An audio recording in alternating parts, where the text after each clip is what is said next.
Something you wish to report? Go on. You have my undivided attention.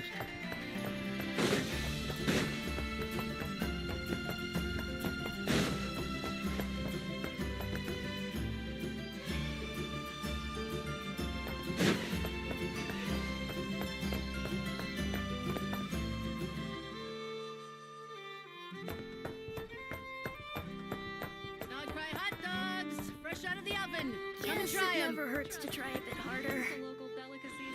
Nothing warms the soul like more than me.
A base of dandelion wine, aged for 25 years, 1/7 part bittersweet liqueur, filled halfway with fizzy zaytun peach pop. All three of those ingredients are fairly sugary. It'll have a lovely sweet aftertaste, even a little too cloying. A spoonful of salt and half a spoon of powdered summer orchid leaf should cut through the sweetness in a way that's clear but not overpowering. I can imagine it now. A delightfully layered flavor. It's all down to the seasonings you sent me, Lady Nefer. Otherwise, I'd have no idea how to mix up a cocktail that so befits Nodcry. Just a little gift. I'm glad you liked it. I'll be happy to send more when you run out. Many thanks. Though I think one taste is enough where these seasonings are concerned. Besides, you sent so much I could hardly finish it by my lonesome. And my colleagues aren't accustomed to these flavors, so I can't even share around. I'm afraid they'll end up sitting on a shelf, going to waste. Can't say I'm surprised your colleagues at Liyue's Ministry of Civil Affairs aren't too keen. I wouldn't expect the flavors of Nodcry to be their cup of tea. Though, from what I've seen, might I presume that we've won you over? I wouldn't go that far, though it's not like I dislike the food here. It's good to try new things occasionally.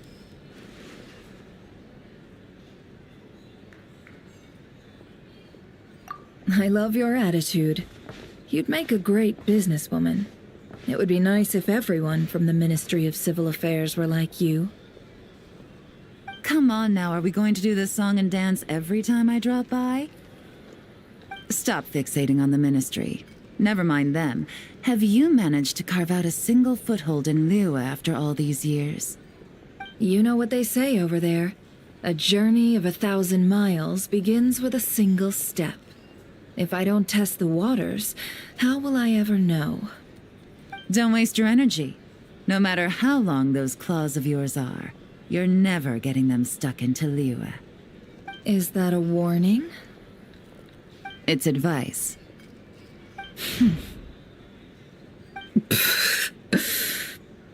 Long claws, you say?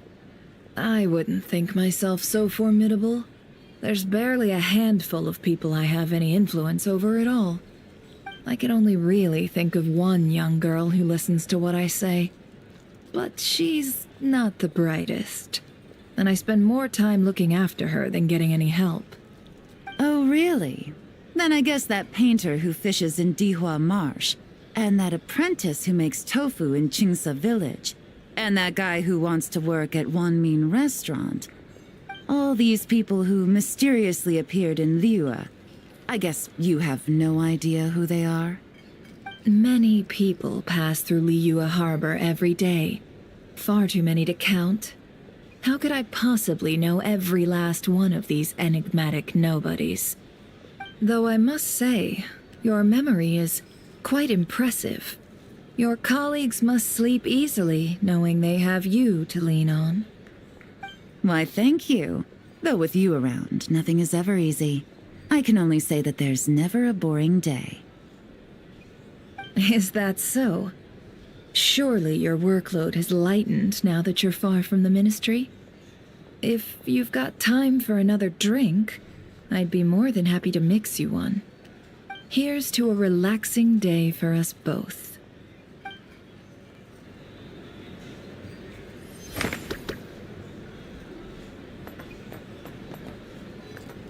Here.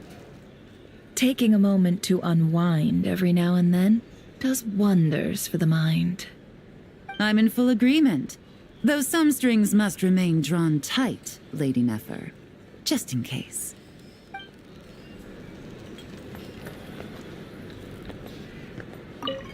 Here. Taking a... I'm in full agreement.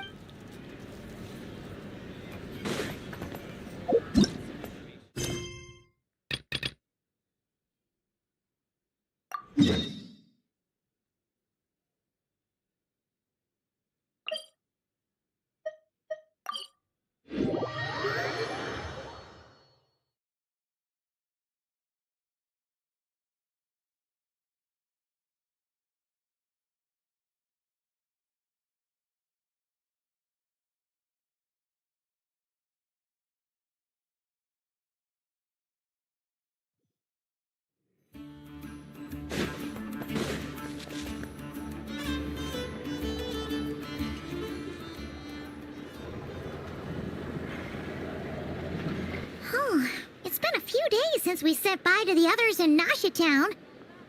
Still no news about Rarer, though. Where could he have slunk off to?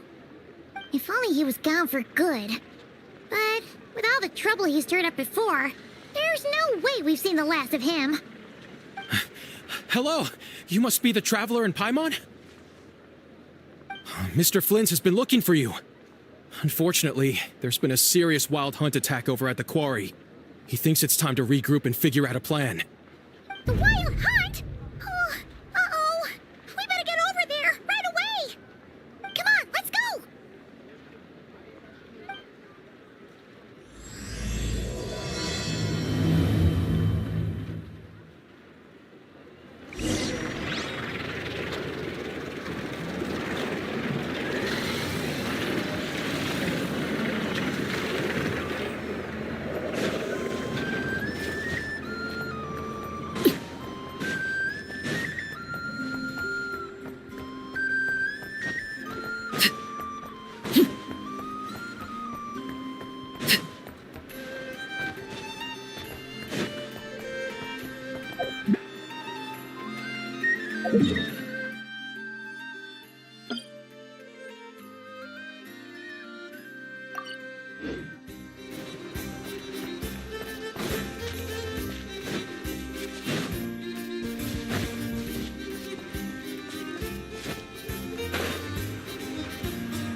I can barely sense any Kuvaki at all. This whole area feels like a soulless husk. Looks like his appetite truly is insatiable. As if the power of that energy cannon wasn't enough. He's not seriously still getting stronger? What's his endgame here? Ah, everyone's here already. Hey, we made it. So, what's going on? We've all been on high alert since we split up a few days back, expecting Rerir to strike again. But it's like he just vanished into thin air. No one has seen him nor found any trace of his presence.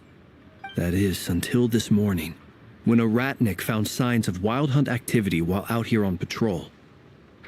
As you can see, the crystalite itself is physically intact, but the Kuvaki it contained is all but completely diminished. And we're sure that Rerir did this. Who else? He's the only one who could pull off a stunt like this. Kuvaki loss has reached critical levels. Reikir of Solnari set to maximum threat level. Warning, unless de-escalation measures are taken soon, he will pose a threat beyond our ability to contain.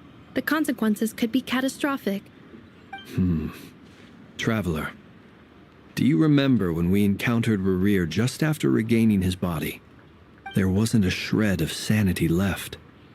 Nothing but madness and rage. Yeah, didn't he shout out a bunch of names? Then he started raving about how nothing in this world mattered to him. Oh, Paimon gets chills just thinking about it. Oh, but the thought that he's still out there, lurking somewhere in Nodcry, waiting for his chance to strike? Oh, even chillier. Last time we fought, we were already at a disadvantage. If he has such overwhelming strength, why would he suddenly go into hiding? Yeah, if I were him and I wanted more Kuvaki, I'd just take it by force. No point staying in the shadows. Unless something went wrong. His whole resurrection thing didn't exactly go smoothly. The other thing is, how does someone who's completely lost their mind still have the wherewithal to cover their tracks so perfectly? Beats me. According to certain medical studies, insanity does not always entail a complete loss of rationality. It may be that he is simply living in a world of his own. That actually sounds about right. He was ranting away to himself the whole time, like he had zero interest in talking to us. There are many unanswered questions here. He could be right under our noses, and we'd still be in the dark. Besides his name and title, we know little about him. Certainly nothing about his past, or what he might be hoping to achieve. Exactly. And we wouldn't even know where to begin looking. Even Boss hadn't heard of the Reikir of Solnari before all this. I'd be willing to bet that even if we gathered together every scrap of intel in Nodcry, we still wouldn't find more than, 3 useful facts about him. So, if we do nothing, he'll just keep getting stronger. But if we want to investigate him, we have no idea where to look. Last time we had Marionette and her big robo-buddy to help us, and we still barely held our ground. If we had to face him alone... Oh, Paimon's head hurts just thinking about it. What are we supposed to do against a threat this big? Well, I do have a little hunch about his next move. Given that he attacked the quarry, I'd say it's likely he'll target other places rich in Kuvaki. Somewhere like the Eye of Krati, or the Pillar of Embla. One thing's for sure. If we just sit back and let him keep absorbing Kuvaki, we really won't stand a chance against him. A perfectly reasonable hypothesis. However, it is worth noting that these two locations are quite far apart. To investigate them both, we'll need to split up. I agree, we should split up. Right now, Rerir's goal seems to be gathering Kuvaki, not fighting us directly. Once we're done, let's regroup on Hisi Island. Wait, why Hisi Island? If I recall correctly, your largest goddess statue was carved from Kuvaki rich ore, was it not? That's right. Yes, it could well be a potential target of his. I should head back and start evacuating the pilgrims.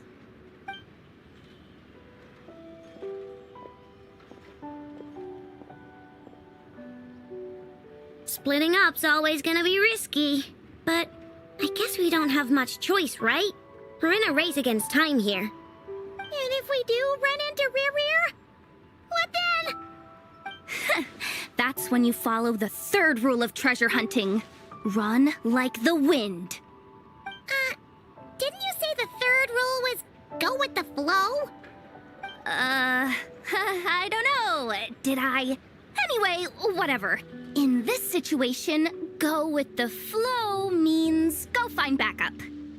Agreed. If anyone finds so much as a trace of Rerir, do not pursue him. Get out of the area and alert the rest of us as soon as possible. We need to put safety first. All right, we'd better get moving. Come on, Anefa, let's go.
Any leads?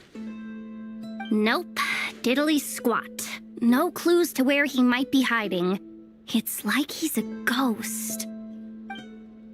It feels like we're sitting on a powder keg that could go off at any second. Ugh, I hate this feeling. I'd rather face him head on than be left hanging like this. So, you guys didn't find anything either? Not loving the word either. How about you, Flints? I questioned a few Ratniki and eventually narrowed my investigation down to one suspicious individual. But by the time I got to his place, he was already gone. Almost as if he knew someone was on to him. Either that or he's just extremely cautious and doesn't stay in one place for long. He's been biding his time for a while now. The question is, where or what is his next target? No idea. Since regaining his body, he seems to have lost all interest in the fragment in my possession. If he did still want it, he's had plenty of chances to take it. All we can do now is hope that Aino and Anefa turn up some leads. Darn it, Rerir. If you've got the guts, come face me one-on-one! Wait, he's actually here? I didn't mean it! I swear! No, it's coming from Silver Moon Hall. The Lady Kutar might be in danger. Let's get over there, quick!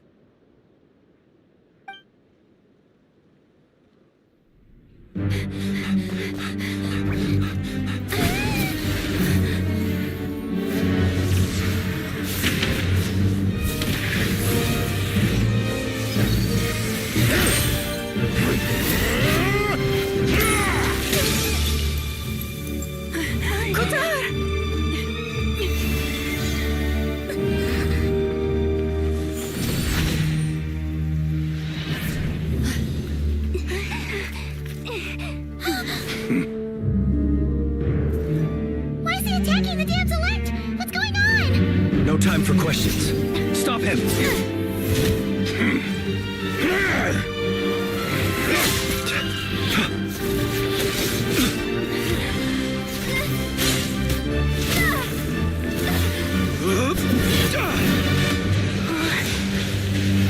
This is insane. Yehuda, get Kutar out of here!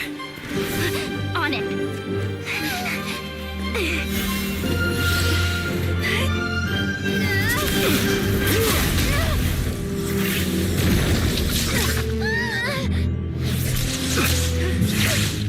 Look where your feeble light has gotten you.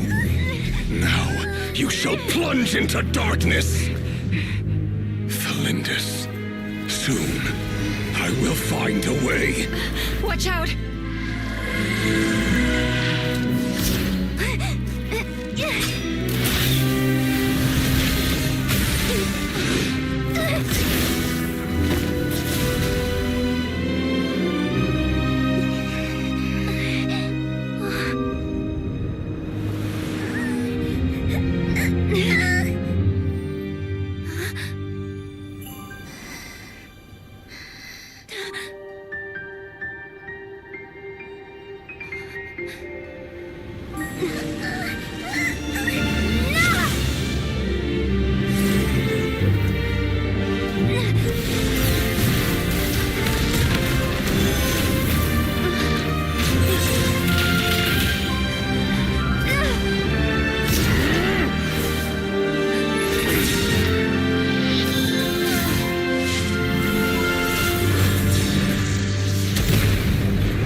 That was too close! We barely made it out of there alive. What's that guy's deal? How'd he get so crazy strong?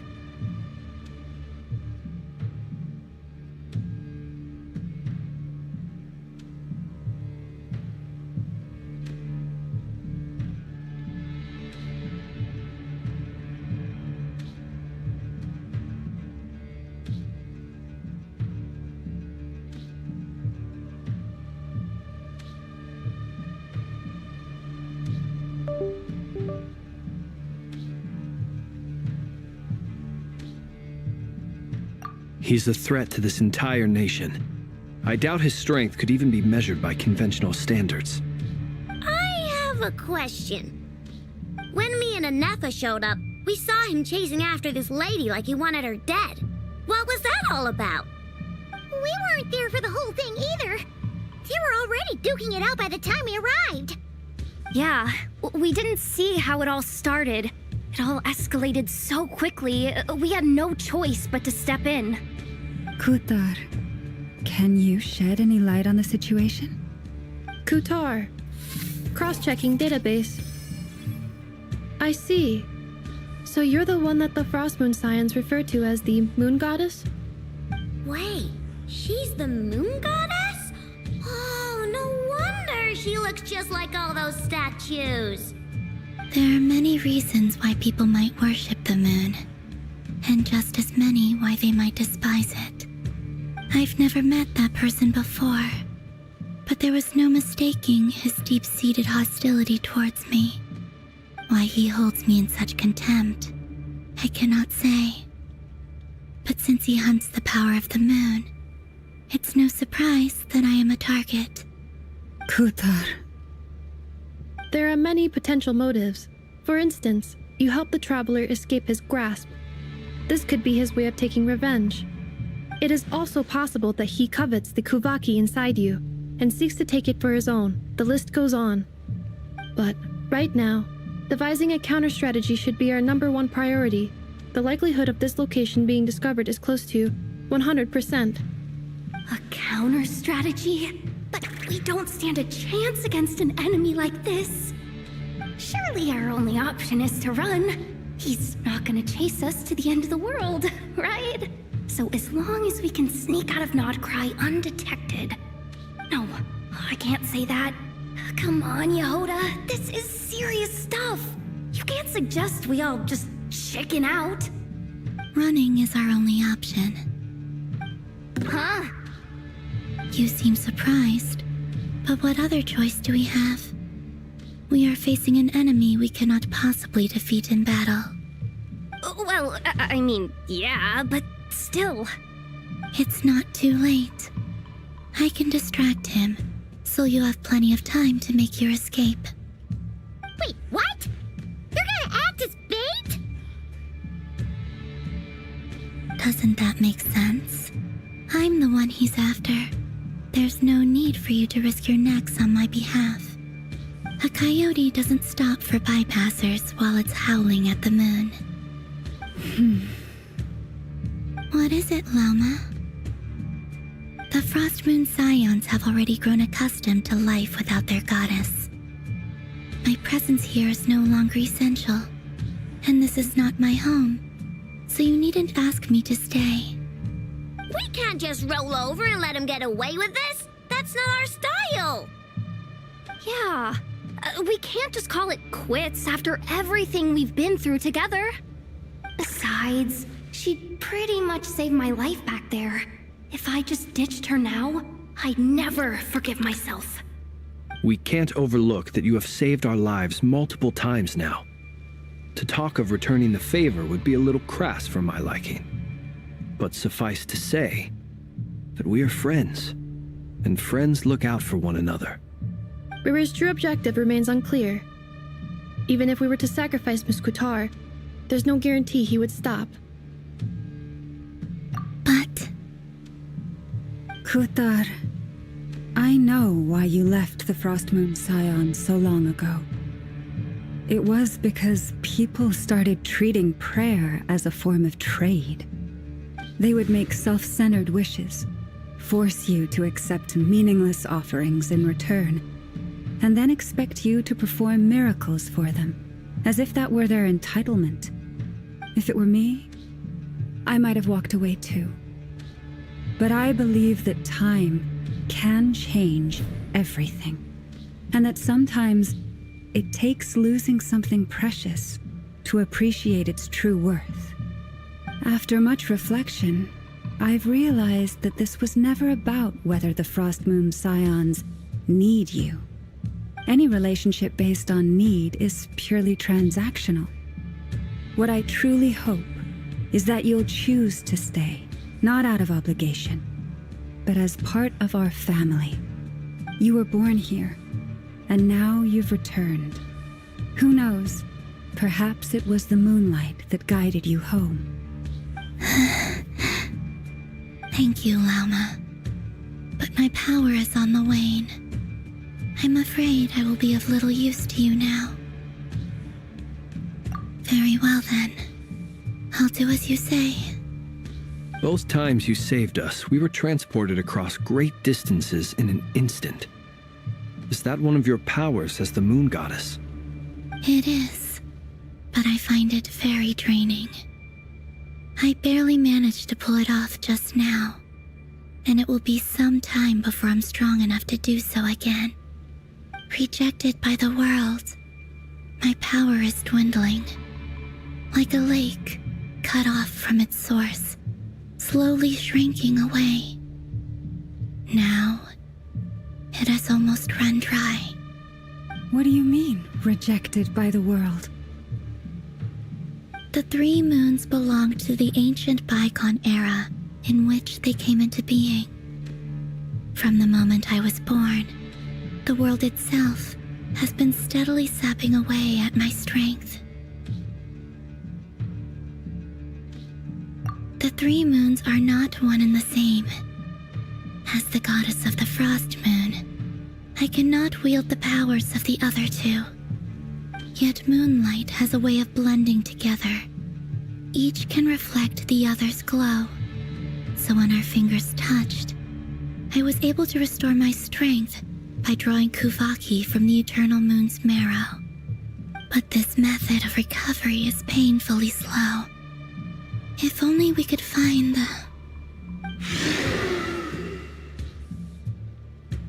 It's the Wild Hunt! Even faster than we expected. We'll have to finish this conversation later.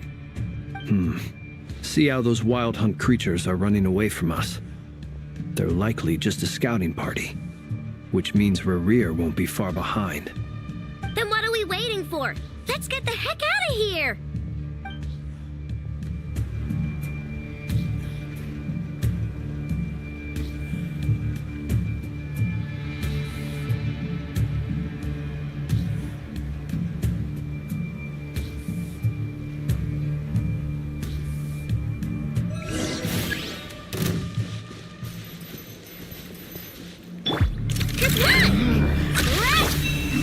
Ultimatum protocol. Oh, they just keep coming! This is driving me nuts! Rerir's closing in on us. We need to pick up the pace. There's too many of them! And this time, we can't fall back on Kutar's house to escape! This goes on much longer. Be silent. Close your eyes. To dust. For the everlasting place, you pearls down. The long sleep beckons. Don't claw!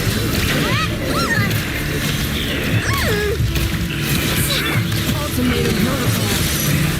Defensive mode engaged. By the frostman halls, leave this place. Beware the creatures of the night. Be silent. Being done! Preparing for dust storm. Cleanup sequence initiated. For the everlasting past, you pearls down. Close your eyes. Feel the dark. Rainbow! Laid bare.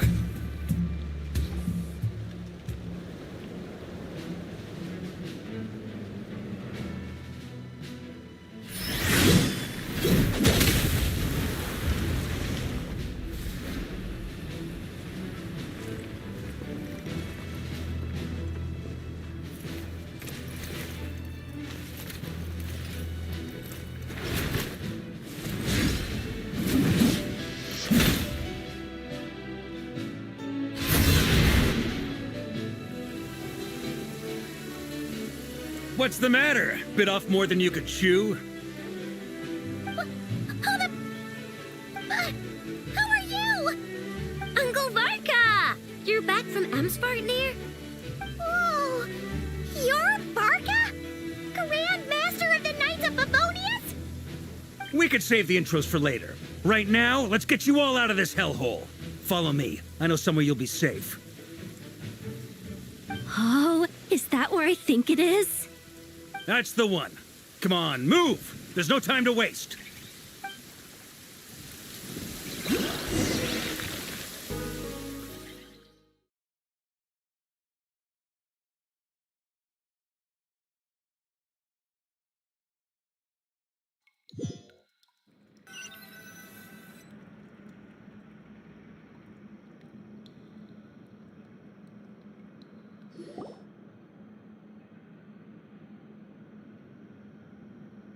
Wow! Where are we? This is so well hidden. Well, that goes without saying. This is the Knights of Favonius' meeting place in Nodcry, and a contact hub for the Northern Intelligence Network. AKA, the black market of intel. No matter what faction you're with, it's the place to buy and sell information. Their headquarters are in Nodcry, but they've got contacts in every nation. As an expeditionary force on foreign soil, working with them has offered us the most effective way of getting our hands on reliable local intel. This is where we meet, so naturally, it's secure. Anyway, where were we? Folks from Nodcry should be pretty familiar with me by now, but I believe this is the first time we've met. Allow me to introduce myself. I am Varka, Knight of Boreas, and Grand Master of the Knights of Favonius. We've heard all about you. This meeting's been a long time coming. You look way younger than Paimon expected, but you definitely have that Grand Master vibe. Well, I'm no spring chicken. Just not showing my age yet. Definitely feeling some of that back pain today, though. Rushed back from Amsfartnir without a wink of sleep, only to get right into another fight with that freshly revived maniac. Another? You mean you fought him before? Yep. He wasn't nearly as strong back then, but he was still a formidable foe. I brought some of the knights along to give him a little surprise, but he saw us coming from a mile off. My squad took heavy injuries, and I barely made it out alive myself. We knew it might have been our last chance, so we staked everything on it. But still, it wasn't enough to stop him. I tried tracking him down afterwards, but he didn't leave a trace. Even in his unhinged mental state, he's as cautious as any trained operative. So, I decided to come find you. And as luck would have it, turned up to find you being ambushed by the Wild Hunt. The rest, you already know. Is that why he's been frantically absorbing Kuvaki these past few days? Because he sees you as a threat? Maybe I'm part of the equation, but even if I weren't, I'm sure he'd still be gathering power. He's clearly working up towards something. Note to self, Uncle Varka's strength rating officially upgraded. Guess it's my turn to ask questions now. So, what exactly has been happening in Nodcry? Why has the Wild Hunt returned in humanoid form? And why is it after you? That's a long story, but I'll try to make it quick.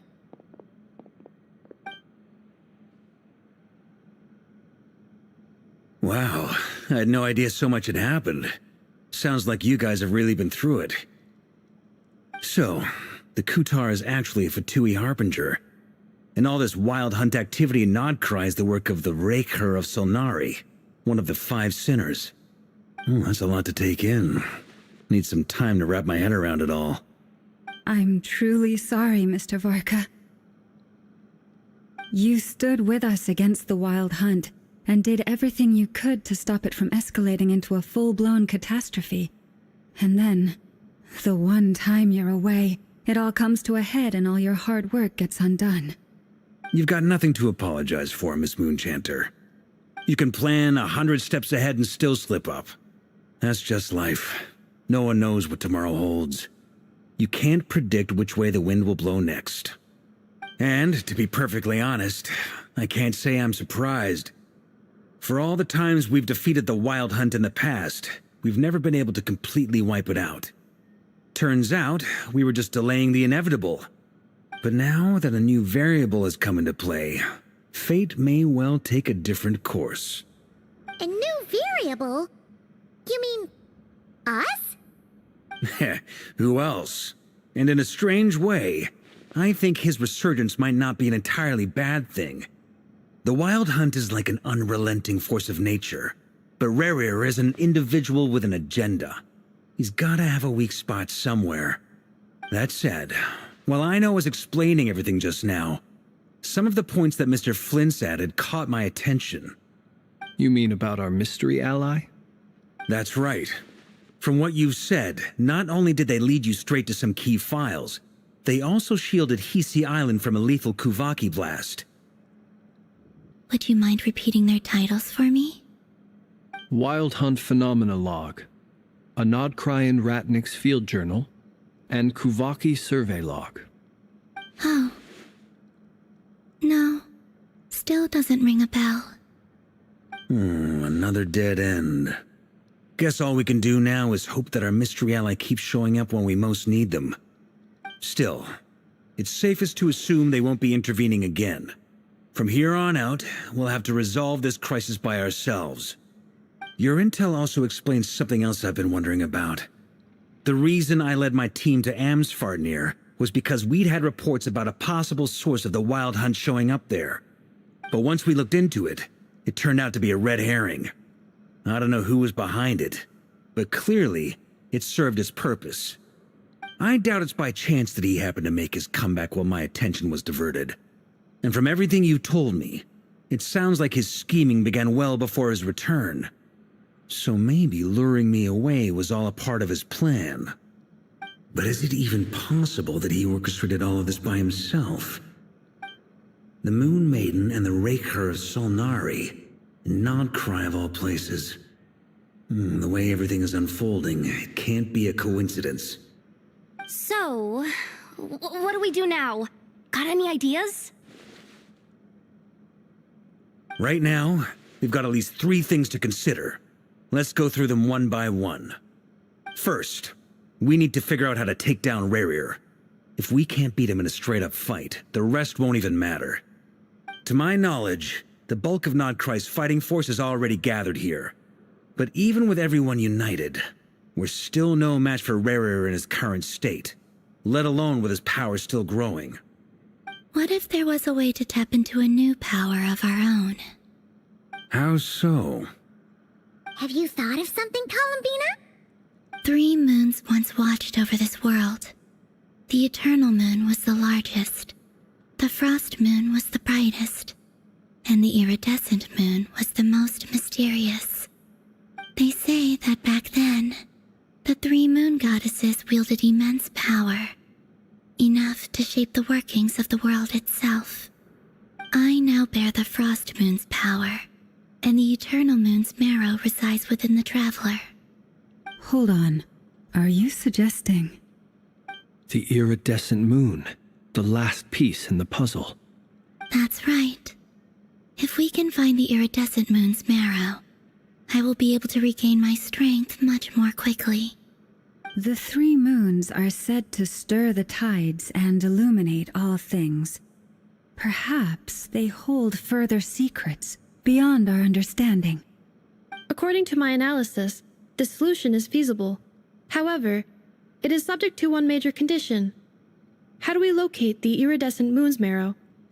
I know a way, but we will need to visit the Fatui's Experimental Design Bureau. The Experimental Design Bureau? Are you saying we need to involve Marionette? Yes. I must speak with Sandrone. It's a long way from here to the Experimental Design Bureau. There's a high chance you'll be spotted.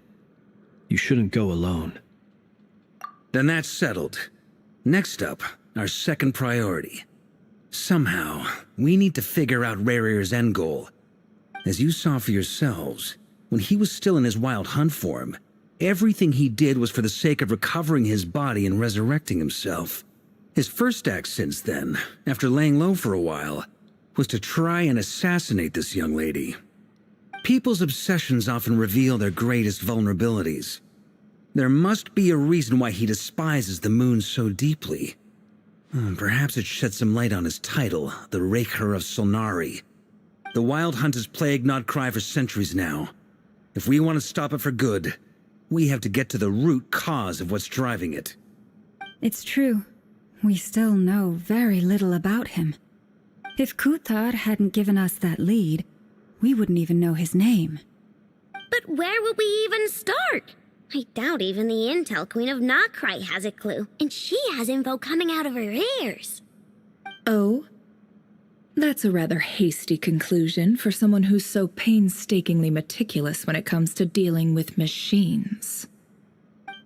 Ah, she hurt me!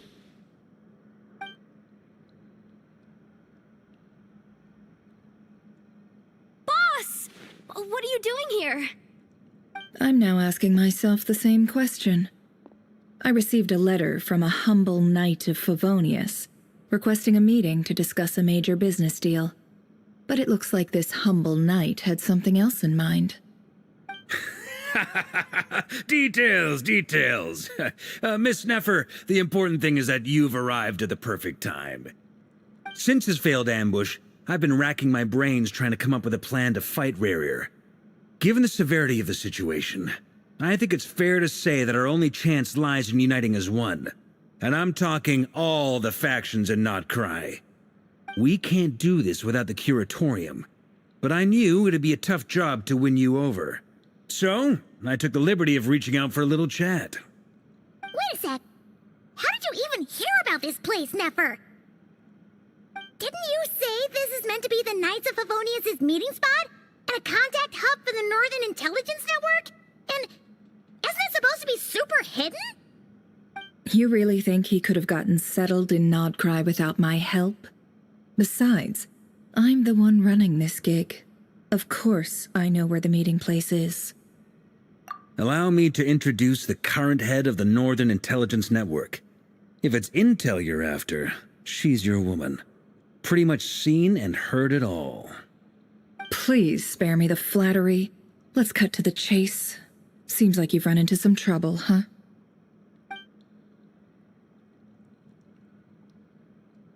Well, this certainly qualifies as an unforeseen crisis. On behalf of the Curatorium of Secrets, I wish you all the best of luck. So you're just going to sit this one out? Why should I get involved? What could possibly be in it for me? What if we told you we can't do this without you? Oh? Then I'd say you'd better make it worth my while. I don't work for free. I can't put a price on something like this. It's just not in my nature. But then again, you and I have always been polar opposites in this regard. So I can't exactly say I didn't see this coming. If you insist on compensation, I will pay you. Consider this a formal commission. Sound fair? You just don't give up, do you? Too bad. I know you well enough to know you can't afford my prices. The riskier the job, the more it'll cost. And a Moonchanter's stipend isn't exactly generous. Unless you're planning to start passing the donation box around among the faithful. Boss, just a thought. If they come up short, maybe you can take the difference out of my next few paychecks. Things got really dangerous during the fight with Rerir. If this girl hadn't saved me, I'd be ley line fodder by now. I'd be gone for good, boss. If there's any way we can make this work, I'd really like to help her. Please? I'm begging you. This is why I'm always telling you never accept favors. They are the hardest debts to repay. You have to be careful who you get involved with, or you invite all kinds of misfortune. Very well, Yehoda, I will help. But just this once. Don't count on this happening again. Flins, that fragment that Rerir was after, do you still have it on you? Of course. Let me borrow it. I need it to follow up on some leads. Wait, you actually have some leads? Shh. This is top secret information. I get it. We all have things we'd rather keep to ourselves. Plus, I know we can count on you, so we'll leave the intel gathering in your hands. And that brings me to the third and final item. We need to find a way to distract him.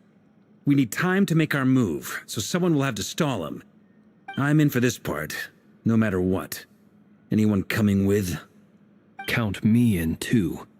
Come off it, you two. Quit playing heroes. I'm way ahead of you here. Nefa did a scan of the Moon Goddess's Kuvaki signature, and we're gonna use it to make some decoys over at the Krumkake craft shop. Anyone who's in, follow me. Once they're ready, we'll deploy the decoys across Nogcry. So as long as the rest of you keep moving, he won't catch on to your scent and won't be able to track you down. I like it. Genius idea. No biggie. All right then, we'll split into 3 teams. Once your team has finished their mission, return here and wait for the others. Dismissed!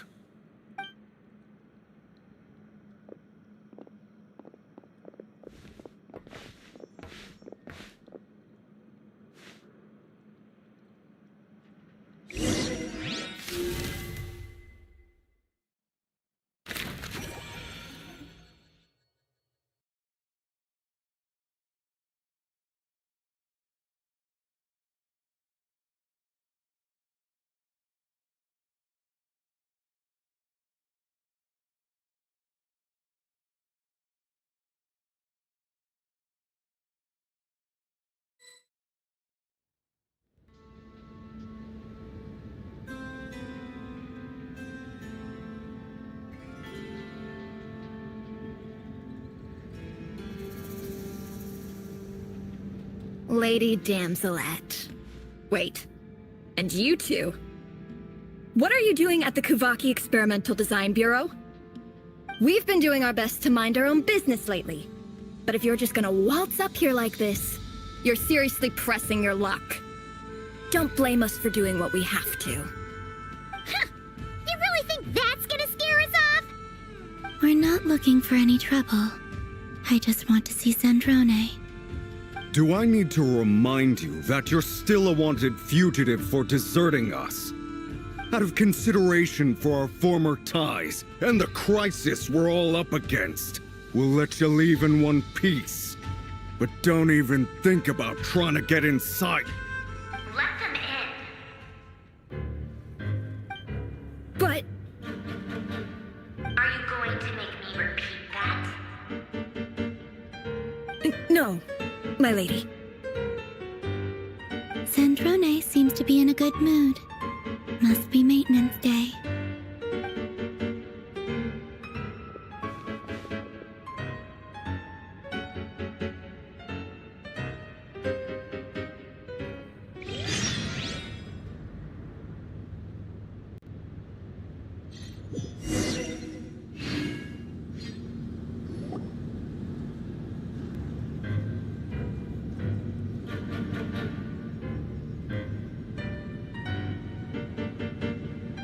So tell me, to what do I owe the honor this time?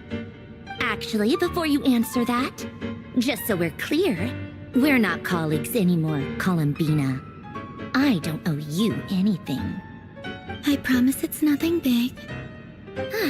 It seems like you've gotten the wrong idea here. The only reason I let you in was because I was bored. It seemed like a way to kill some time and satisfy my own curiosity. Whatever miscalculations I may or may not have made in the past, I haven't lost the plot enough to even consider sticking my neck out for your sakes. I'd like to speak with Arlecchino. What? Huh? You mean the knave? I'd like to speak with Arlecchino. Is she in Nodcry? No, she's not. Once the work on this facility was completed, she went back with the Rooster and Regrator. The only ones in Nodcry are me and... What is it you need to speak to her about anyway? Rerir is hunting me. If I'm going to face him, I must first retrieve the lost moon.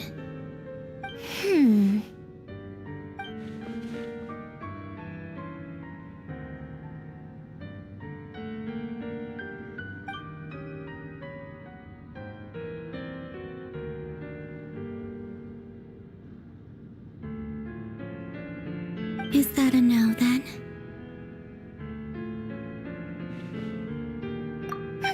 As if I need reminding. I was this close to settling things with him before someone decided to whisk me away to their weird little garden. Have you held any tea parties lately? Tea parties? Yeah, obviously.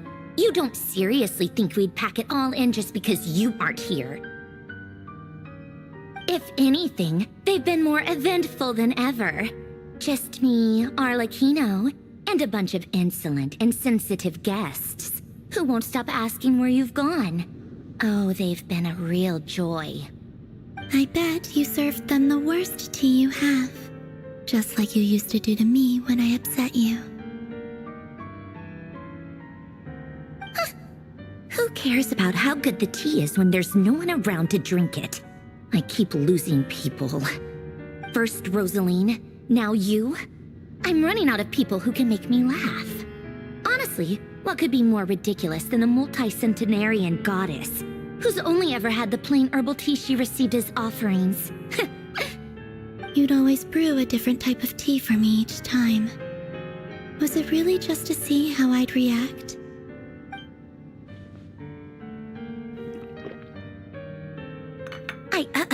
Well, duh. Why else? Watching you squirm was practically my only form of entertainment.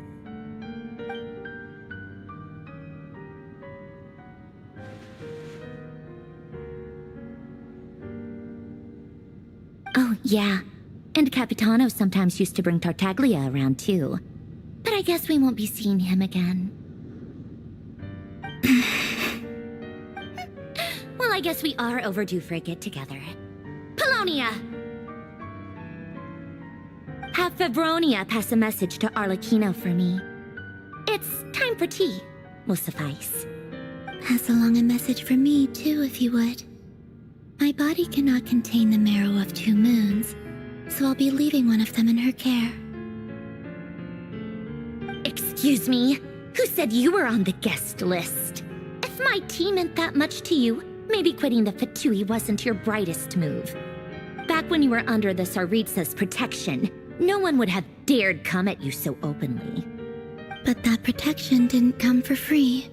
In fact, I paid dearly for it. At the end of the day, it was just another transaction. I just got tired, that's all.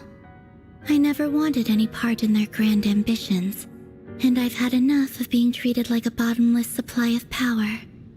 It brings back memories from the old days, when I was still worshipped as the moon goddess. Centuries on, it may be a different group of people, but I see the same greed in their eyes. I figured you'd leave eventually. You didn't have as much of a reason to stay as I do. The Tsaritsa gave you shelter and protection, but that was it. Nothing more, nothing less. Meanwhile, the Fatui demanded everything from you in return, until it was more than you could bear. I get why you left. And frankly, I have no interest in dragging you back just because the higher-ups told me to. But if you keep hanging around with this riffraff, the next time we cross paths, we might be enemies for real.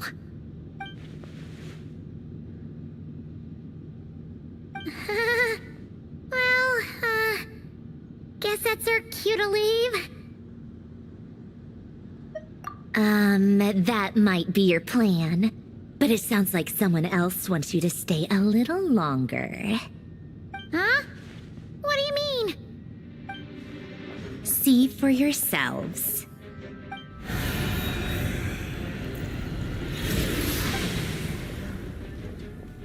My lady, it's the Wild Hunt.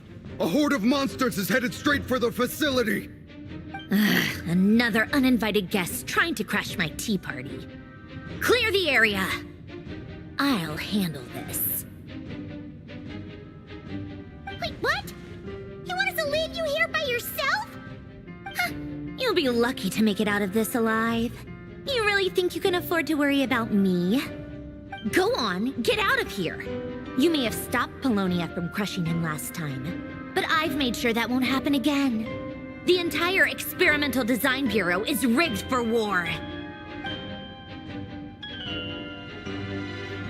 Stay and watch if you want, but it'll be at your own risk. You're not flagged as friendlies in the weapon system. Don't tell me what to do! Look, if you're leaving, make it quick, or you'll just get in my way. There's a secret passage on the 2nd floor. It'll take you right to the plains out back. Stare all you want, Columbina. You're not getting another invitation to my tea party. I know. But thank you anyway, Sandrone. This is exactly why you shouldn't hang around with those people. All their melodrama and sentimental nonsense is rubbing off on you.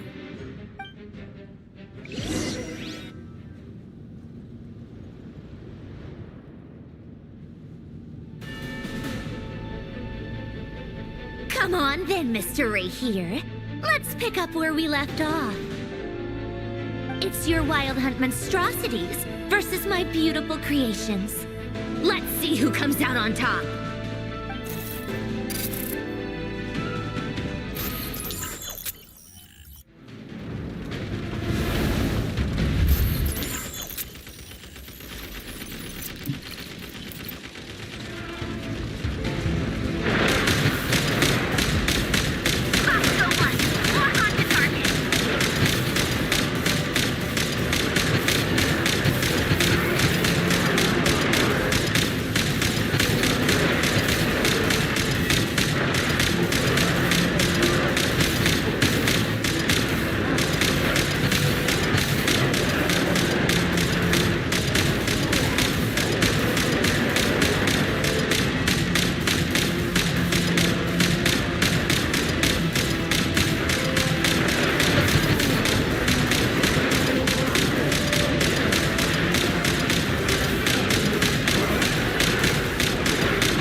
Livonia! Get him! I've upgraded Livonia again since our last encounter, and uploaded every last scrap of your data. So let's finish this, once and for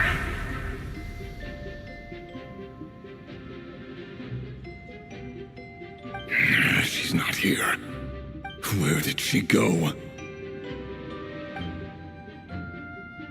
Hey! Over here, you big... Curse it, Moon. Go. Keep searching. She cannot have gotten far.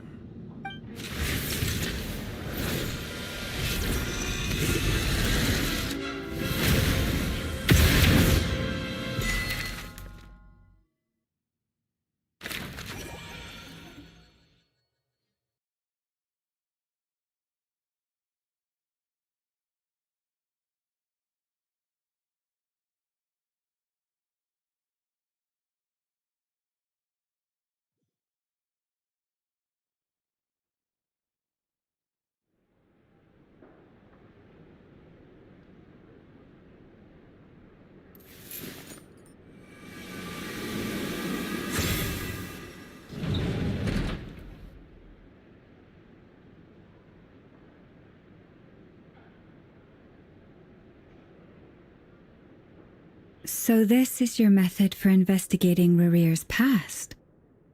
It almost looks like some kind of ceremony. Good deduction. But it's quite a different affair from what you're used to with the Frostmoon Scions. Whoa! First time I've ever been in here. Boss always said it was off limits, so I pictured some kind of creepy dungeon. But it's actually kinda nice. Oh, I guess this must be Sumero decor? That's where Boss is from. And that nice shopkeeper who sold me my treasure compass. I'm not sure exactly what you've got planned, but it looks like you're all set. When do we begin? Whenever we wish. But for some reason, I've got a feeling this isn't going to end well.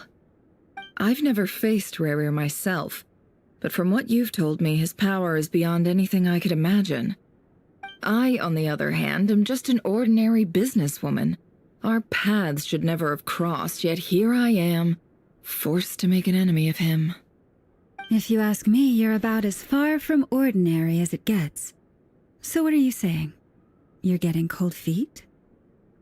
Once I take a job, there's no backing out. Still, I have to ask myself if the power I'm relying on will even work on an opponent of this caliber. And also how to make sure I come out of this alive if things spiral out of control. Death is the one thing we can take for granted. It is the great equalizer, however fortunate or unfortunate we may otherwise be. So it's important to consider how to spend what lifespan we have left. Come on, boss. Lighten up. Quit talking about death. It's bad luck. For once, I agree with you. When you're up against a foe like Rarir, there's no such thing as being too prepared. Is there anything I can do to help? That won't be necessary. I've already made up my mind. Time to cash in a precious favor I've been saving for a rainy day. Yehoda, I need you to find someone for me. The sooner the better. Eh? Find who? That shady merchant who sold you an overpriced treasure compass the other day. Come on, boss. You're pulling my leg again. In what way is she shady? She showed up when I was completely lost and sold me a neat little gadget that was exactly what I needed. Trust me, she's a good person. Anyway, I know who you're talking about. Don't go anywhere. I'll be right back.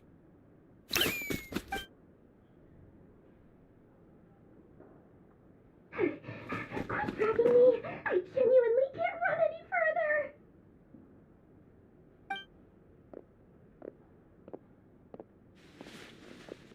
Hey, aren't You? What is it? What's the big rush?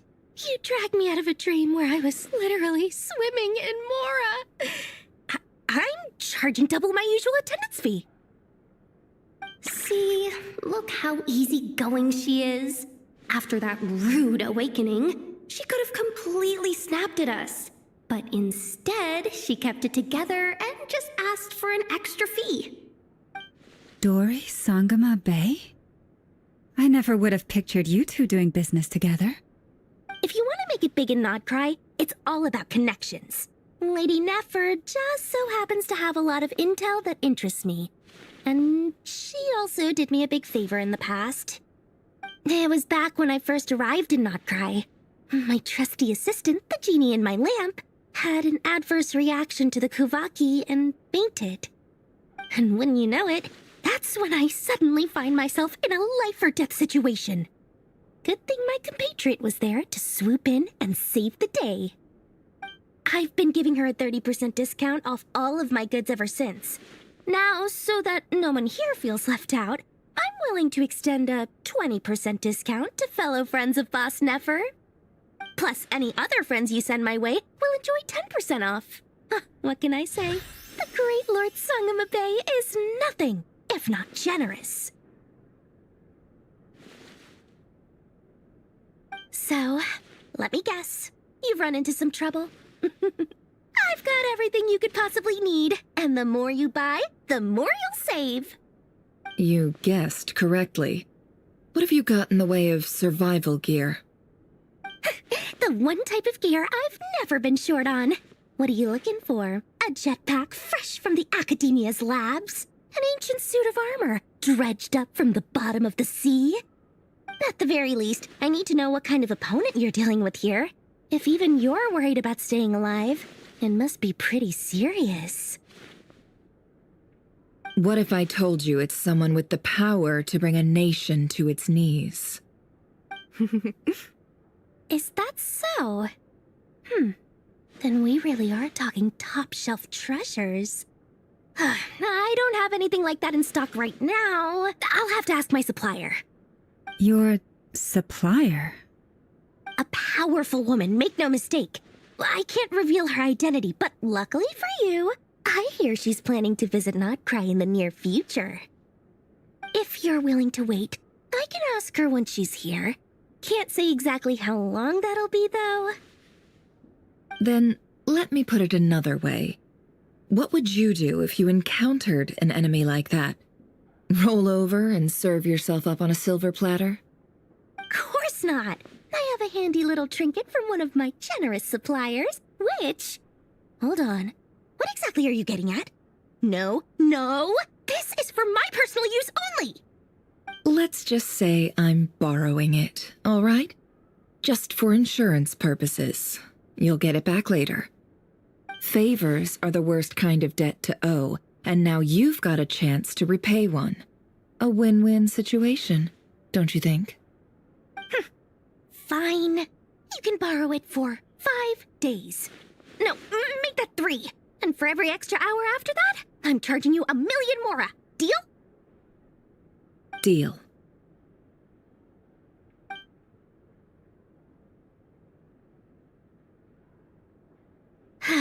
What a way to start the day.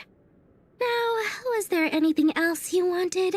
Or can I go back to bed now?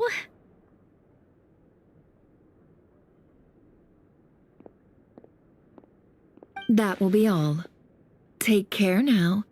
Don't trip up on your way back, friend. See you later! You're my favorite shopkeeper.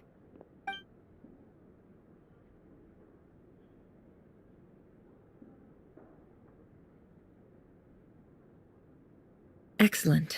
Everything is well and truly ready. The ceremony can now begin. After initiating the ceremony, your minds will follow me wherever I go. You will see many strange things in your mind's eye. So remember, don't be frightened, and don't make a sound. Now then, let us peer into the Raker of Solnari's past.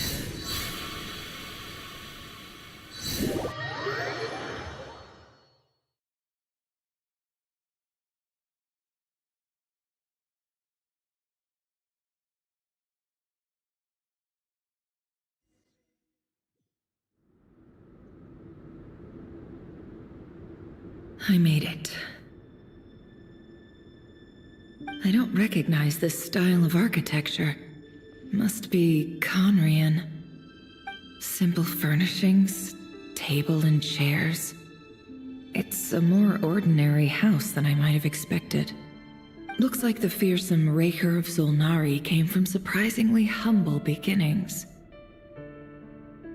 Unless this passed for luxury in Conria. Unlikely. It was said to be a very prosperous nation in its heyday. Anyway, I'll keep exploring.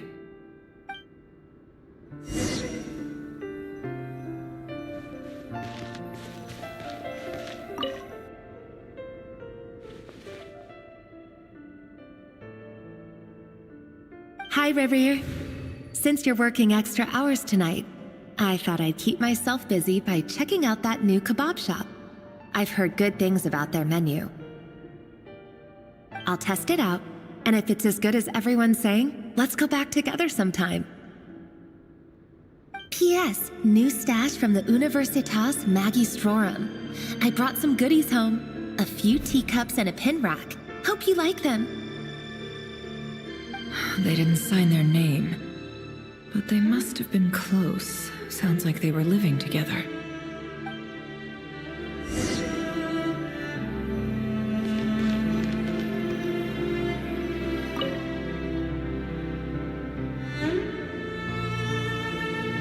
I went over to Joseph's for drinks today. They have a fine collection, but I went alone. Felindis was tied up with something and couldn't make it. Joseph asked why I came alone, but I didn't really have an answer. He then went on to ask about other things. If you ask me, someone who asks that many personal questions is too nosy for their own good. But if he invites me again, chances are I'd still go. Felindis. That's the same name Rerir mentioned. Grain imports keep falling. If things don't pick up, we'll soon be back to meat and mushrooms only. Honestly, I'm not a huge fan of that new type of mushroom everyone's been into lately. Didn't it start out as a lab-grown variety? I heard it's even mildly corrosive. Seriously, why would you even eat something like that? I don't care if it's an impressive feat of alchemy. That just isn't the kind of thing I like to eat. Grain has to be imported, and they're eating a diet of mostly meat and mushrooms. Could it be because Conria is underground, so it doesn't get much sunlight? That would explain why they use so much stone in their buildings. They even use alchemically modified strains for food. Seems like the people of Conria don't have many options when it comes to dining. I've just about saved up enough now. Time to buy it and keep it somewhere safe. Making a big purchase. I wonder what it is.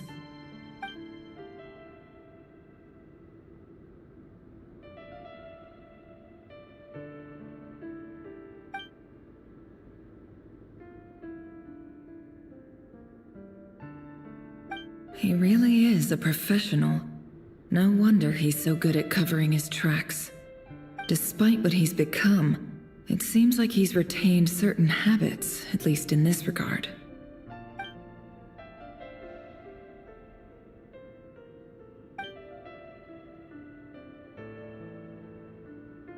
Did Rerir rip it out himself?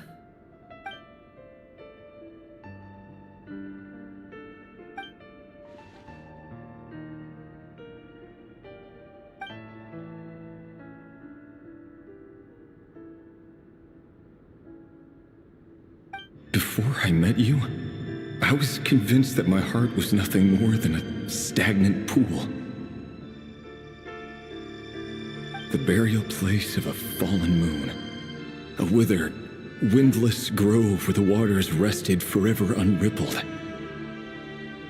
It was you who helped me see that my heart hadn't entirely withered away.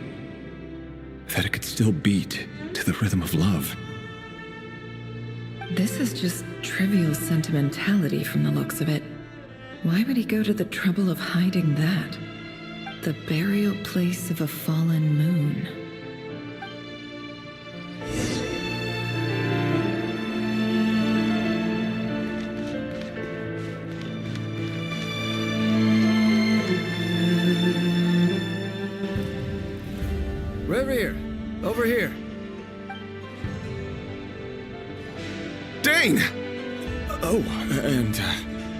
Vediflin here?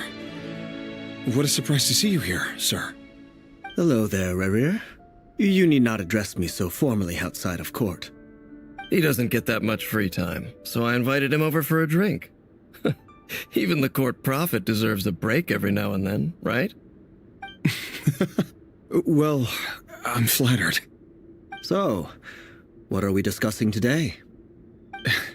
Hey, don't look at me. As far as I see it, we don't need an excuse to have a few drinks. Come on, don't give us that. Didn't you say you were about to pop the big question? How's that coming along? Who'd have thought the great Twilight Sword was an even greater gossip? I just didn't expect you to be the first one to settle down and get married, that's all. Yeah. If you told me that a few years ago, I wouldn't have believed you either. So, are you planning to come clean about your job then? I'm guessing you still haven't told her. Sure, I'll have to tell her at some point. But I'll need to pick the right time and place. To be honest, I have no idea how she'll take it. Come on, stop being such a pessimist. For all you know, she could be thrilled. I bet she'll be much more impressed by your actual job than the one she thinks you're doing now. A member of the King's Guard. Quite the cover story. Does the king himself even know? Of course he does. Anyway, enough about me. How have you been? Me? Same old, same old. Nothing much to... Huh? What's up, Ved? It's nothing. Vediflin, Dainsleif's elder brother. Renowned throughout the court of Conria as the Visionary, and said to possess a wisdom far beyond the reach of any ordinary man. And yet, despite the gulf between us, he seems to have something to say about me. Does he even know me? Does he see me as a friend of his brother, or just another of the Vinster King's blades? Why did he react so strongly? Was it really to do with what we were talking about? Brown, curly hair and brooding blue eyes. So this is what Rerir looked like back in the day. Perfectly normal. No different from anyone else. As frightening as this monster is in the present, there's something even more unsettling about seeing the human he used to be.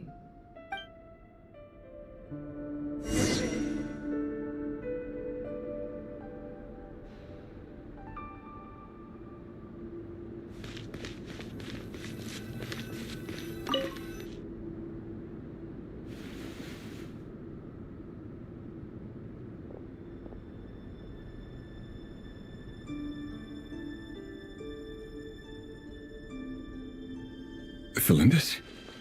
You're back early? Our equipment's being serviced today, so I got off earlier than usual.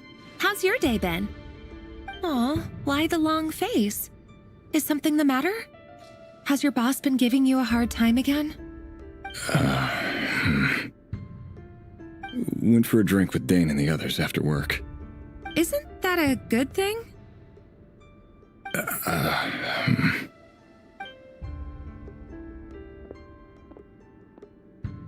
Vediflin showed up today, too. You know, Dainsleif's older brother. Ah, Mr. Vediflin. Yes, I've heard of him. They say that everything he says ends up coming true. He overheard Dainsleif mention that I'd recently proposed, and seemed to have an issue with it. But when I asked what it was, he kept it to himself. So, you're worried? You could be such a child sometimes, Rerir. We're nobodies. Why would the Visionary be concerned about us?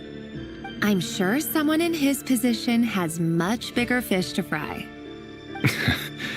Maybe you're right. You worry too much, Rerir. We've been together for ages now, and everything's been going so well, has it not? You've even proposed to me.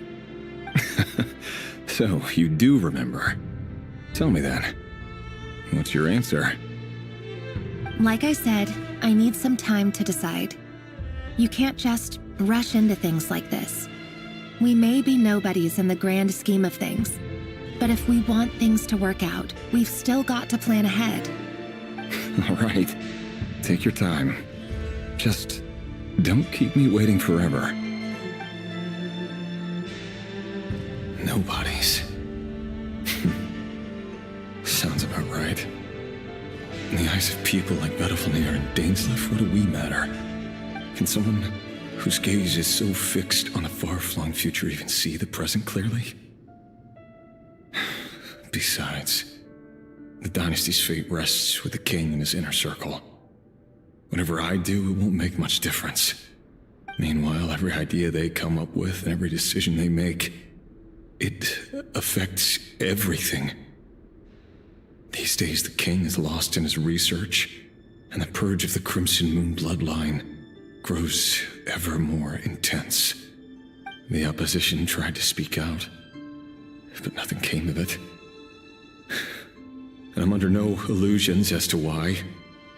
Because we eliminated them and got rid of their bodies. A man can have 1,000 reasons to carry a sword, but there are few good excuses to use it. Yet the king has never even considered a gentler approach, and he never will. What becomes of someone who kills on another's behalf? Can he ever find true peace?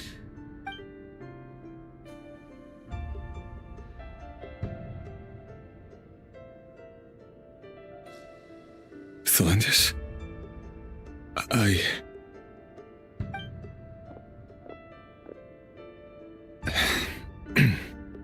It's nothing. You were right. Fate has never smiled upon nobodies like us. But by the same token, it's unlikely to bear a grudge against us either. There's no reason we can't keep living happily together, cherishing the simple joys of each day as they come. See? You just need to stay positive, Revere. I can feel your warmth, your breath. You're right there, right by my side. Just seeing you makes me happy in a way I can't explain, and that's something that no one could ever take away from me. So smile, my love. Let go of that frown. You're right, Thelindis. I've just been overthinking things. That's better. Getting caught up about things like this will only ruin our evening. Speaking of which, all set for the ball tonight? I need to go get ready. You go ahead.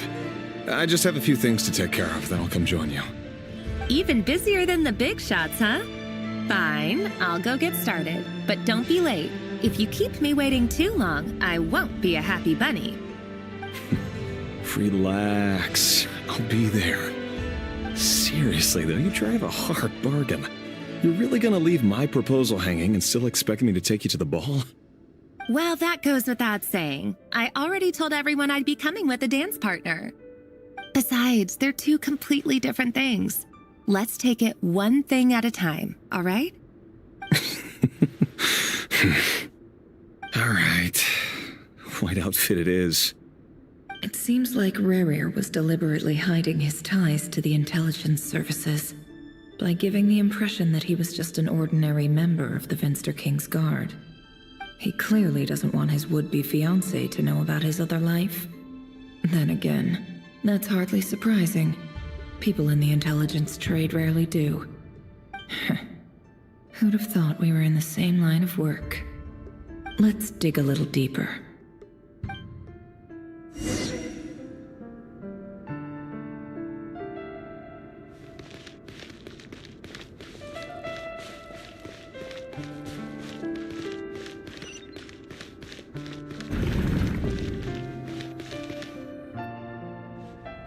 Our last operation was a resounding success, and all thanks to you, Rehir of Solnari. In total, we apprehended 32 dregs of the Crimson Moon, and 67 accomplices. After all these years since the dynasty's fall, so many of them still linger on. Indeed, it cannot be denied. Yet it was destiny that the Crimson Moon should be overcome by the eclipse, and that His Majesty, the all-seeing Vinster King, now guides our nation on the path to prosperity. Conria has no further need for a dead moon. But alas, There will always be those who refuse to see the truth, choosing instead to romanticize the past. That's not entirely true. Much about the Crimson Moon era was worthy of remembrance, and that's exactly why they keep trying to see it restored. Many of its secrets remain unsolved to this day. As it happens, that's precisely the field of study my partner is devoted to. You still haven't told her what you really do for a living. Where would I even start? How do you tell someone that you're one of the king's hand-picked executioners? That your hands are steeped in blood? You didn't choose this life, any more than I did. Orphans like us don't get a say. But I'll sure as heck be the one to pay for it. Speaking of which, we need to be more rigorous in the way we identify direct descendants of the Crimson Moon. Someone, it seems, has strong opinions about my future plans. Most likely my marriage in particular. I have a feeling that we may soon become targets of the Crimson Moon's retribution. Your concerns are not unfounded. They've taken out many of our colleagues these past few years, and for that very reason. These are no helpless lambs we're leading to the slaughter. They're wolves in sheep's clothing. Take care, Rahier of Solnari. I look forward to toasting you at your wedding. Thanks, Thorkel. You look after yourself, too.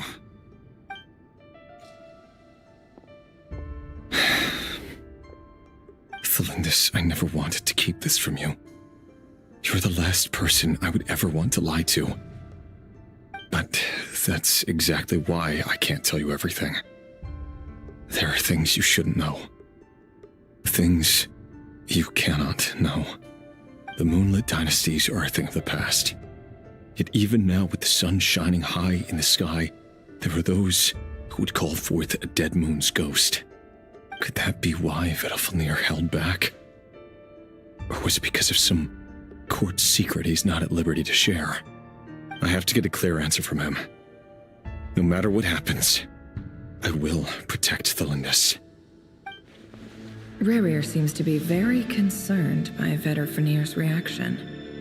Vedalfnir and Dainsleif, the Visionary and Twilight Sword. So that's what they were really like. I've investigated this whole area now. There doesn't seem to be any other memories here. Should I try somewhere else? Wait a second. What's this black smoke?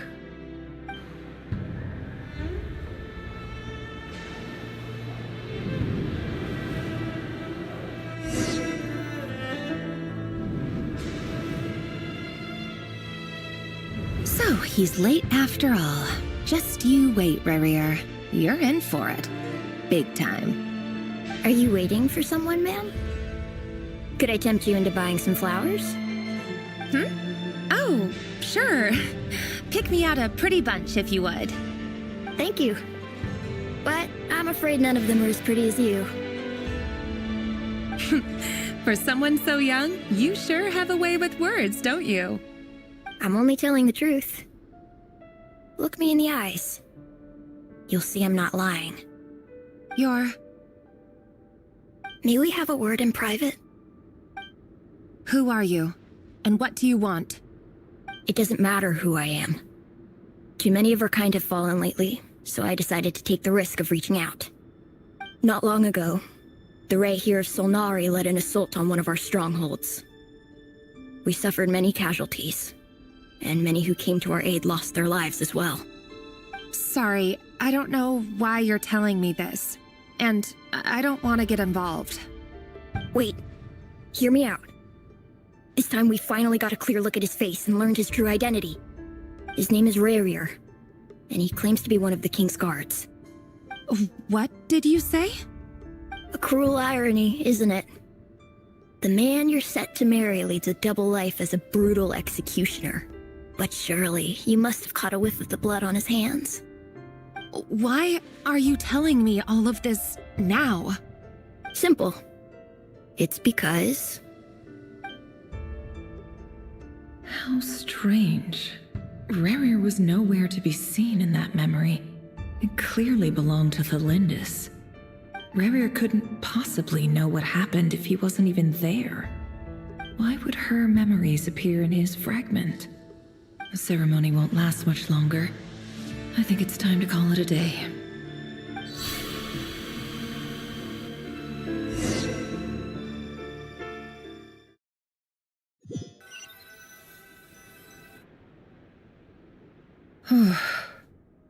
So that was your doing? Did you just pull us inside Rerir's fragment to spy directly on his memories? Any more questions, and I'll have to start charging.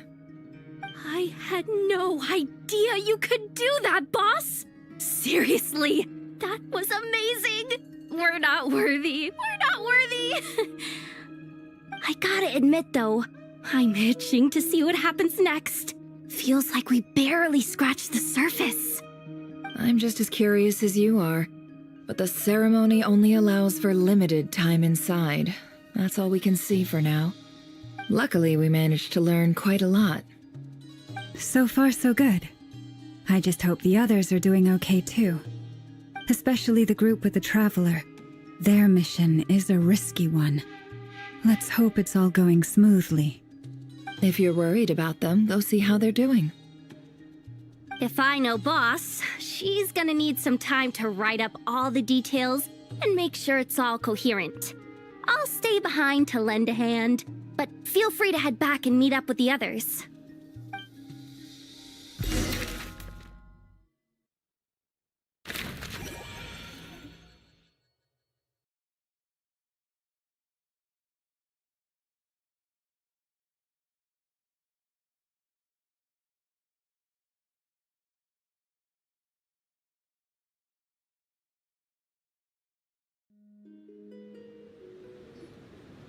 Oh, they've been prowling around for nearly 2 days now. These things just won't quit. Oh, they might not have seen us yet, but them constantly sweeping the area, our way out is completely blocked. Oh, that's never gonna work. One little slip up and it's game over. If they spot us, they'll run straight back to Rerir. And once he knows we're here, it won't be long before he's breathing down our necks again. Oh, guess you're right. All right, time to zip it.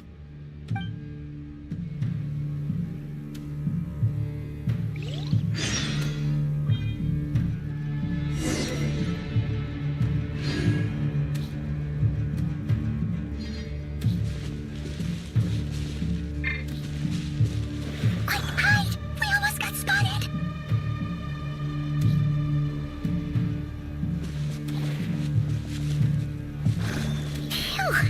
That was a close call.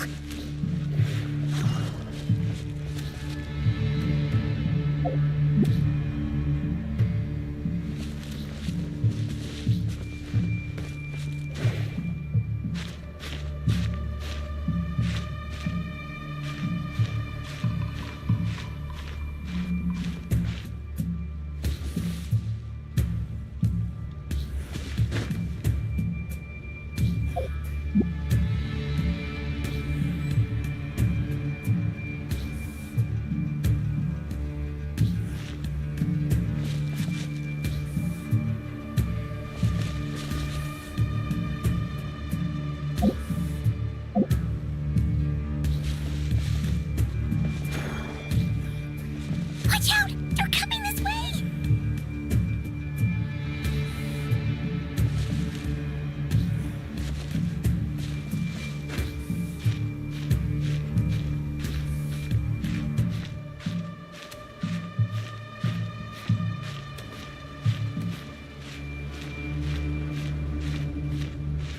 Keep going. We're nearly there. This is the final hurdle.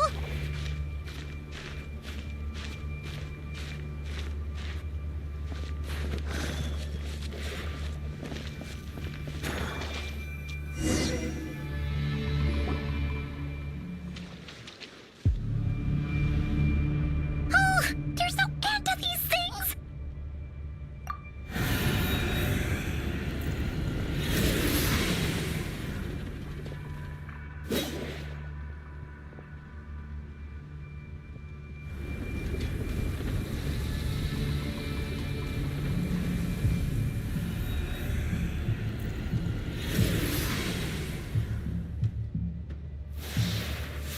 fire. Fire? Wait, what's that smell? Oh no, there's a fire!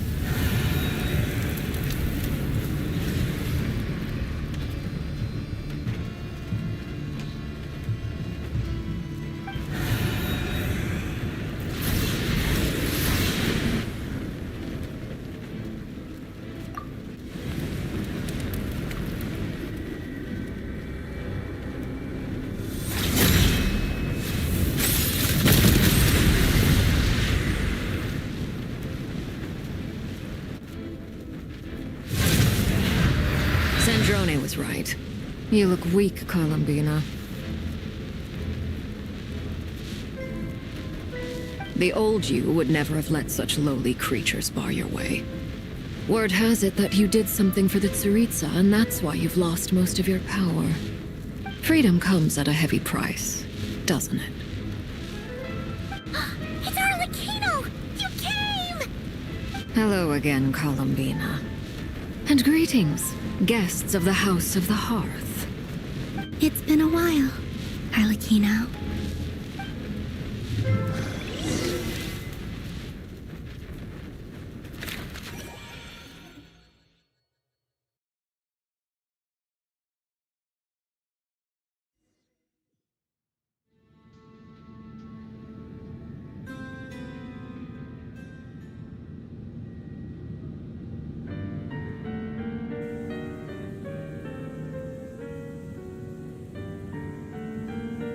Stupid right here of stupid Solnari. Ugh, whatever. I've got all the data I need. Next time we meet, you're finished.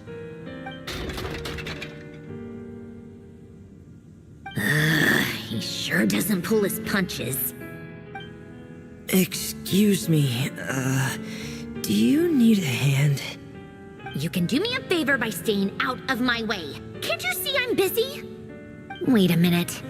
I recognize that voice. Hello, Miss Sandrone.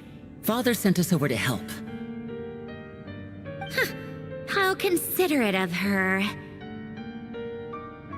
Hey, Fremine, get over here and help me fix this. Lenny, you do your thing. Just keep your sister away from my machines. Nearly every machine that cat girl touches ends up going haywire. Go put her on cleaning duty or something.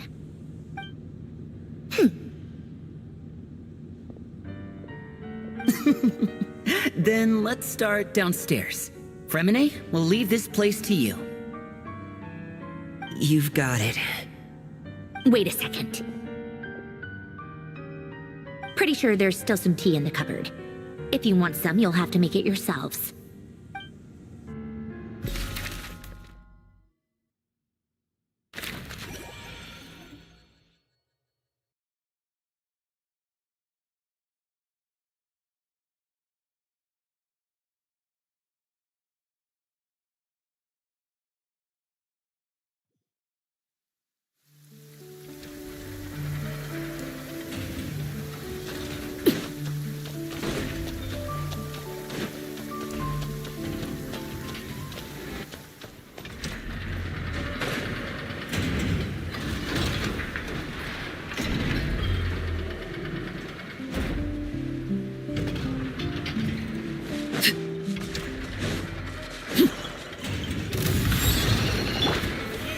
Solidify!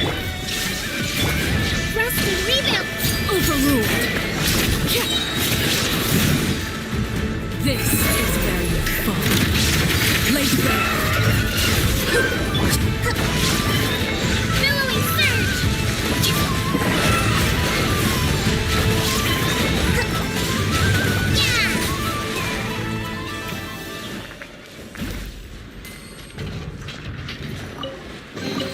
Provisions are vital.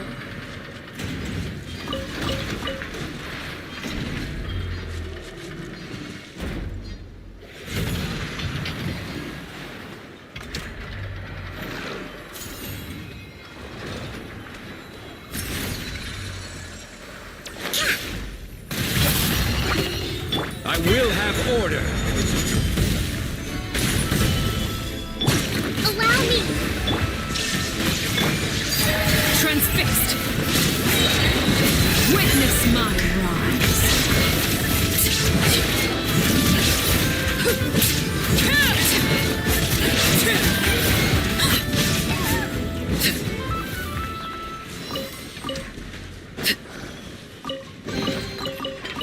impressive bounty.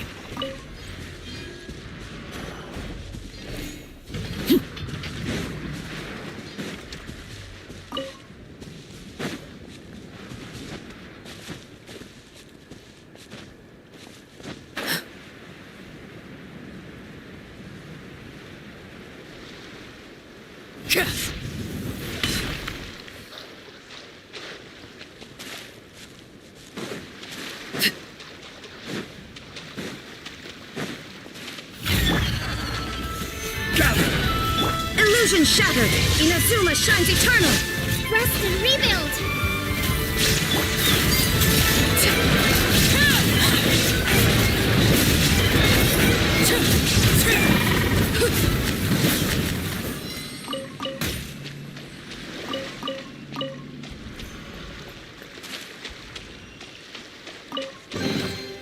An impressive bounty.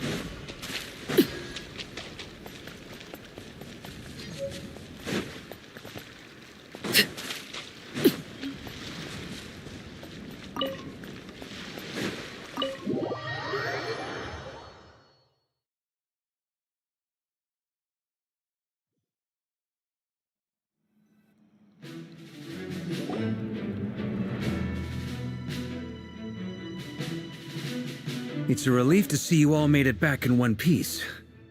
Huh? Feels like there's quite a few people missing. Where's Flint's and the others? And what about Nefer?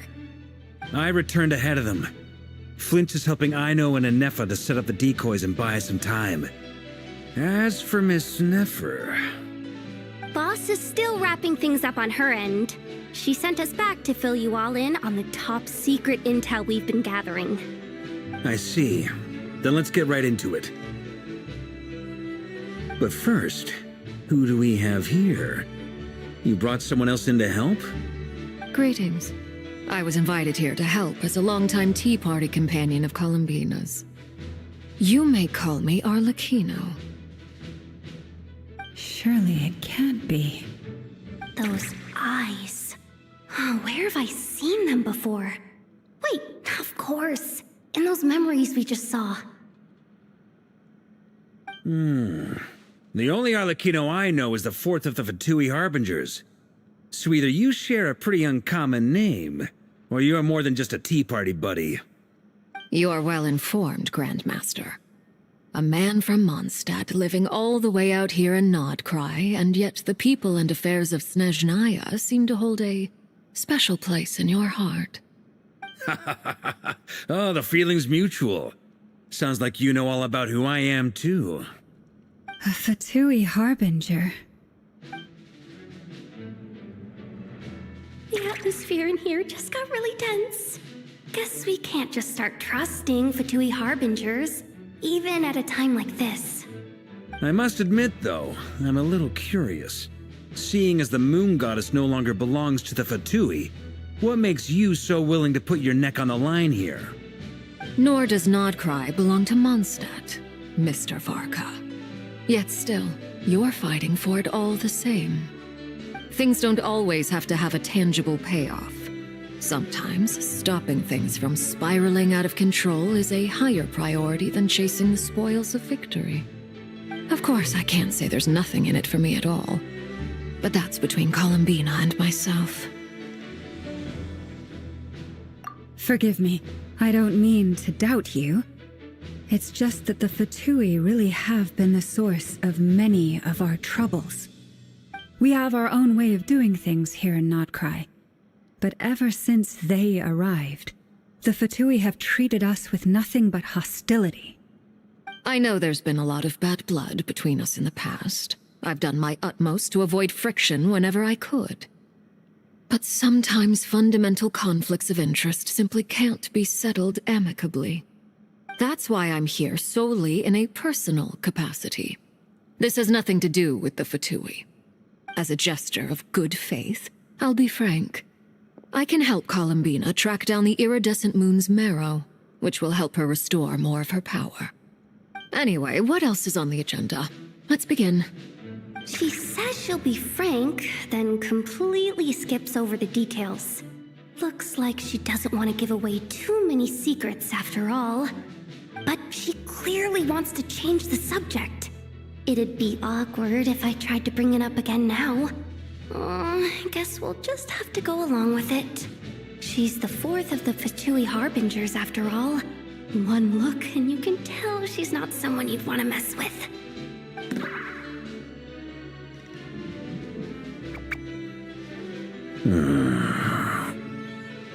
Well, since Miss Arlecchino sounds confident in her ability to handle that, we'll proceed to the next topic.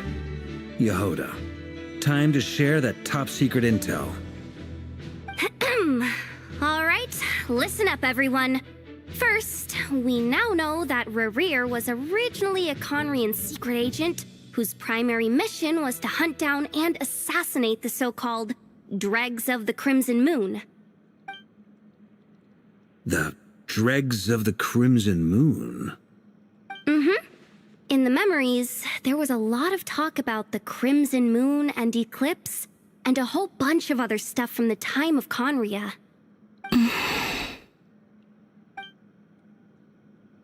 To my knowledge, those were the names of two different Conrian dynasties. Long, long ago, it is said that the people of Conria worshipped the Crimson Moon, drawing a mysterious power from its reflection. But one day, a coup saw the Crimson Moon eclipsed, hence the name of the new dynasty that replaced it, and how it became the new emblem of Conria. Still, long after the Crimson Moon dynasty had fallen, the last ruler of the Eclipse dynasty, the Vinster King, still coveted the secrets it left behind.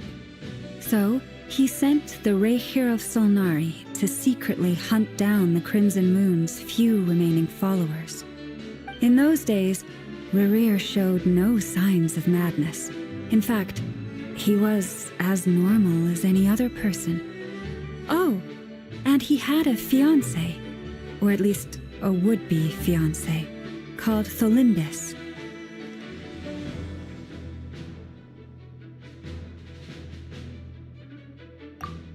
What's the matter?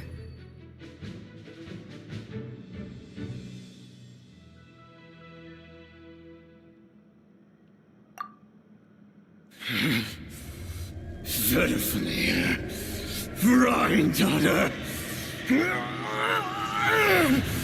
Flinders.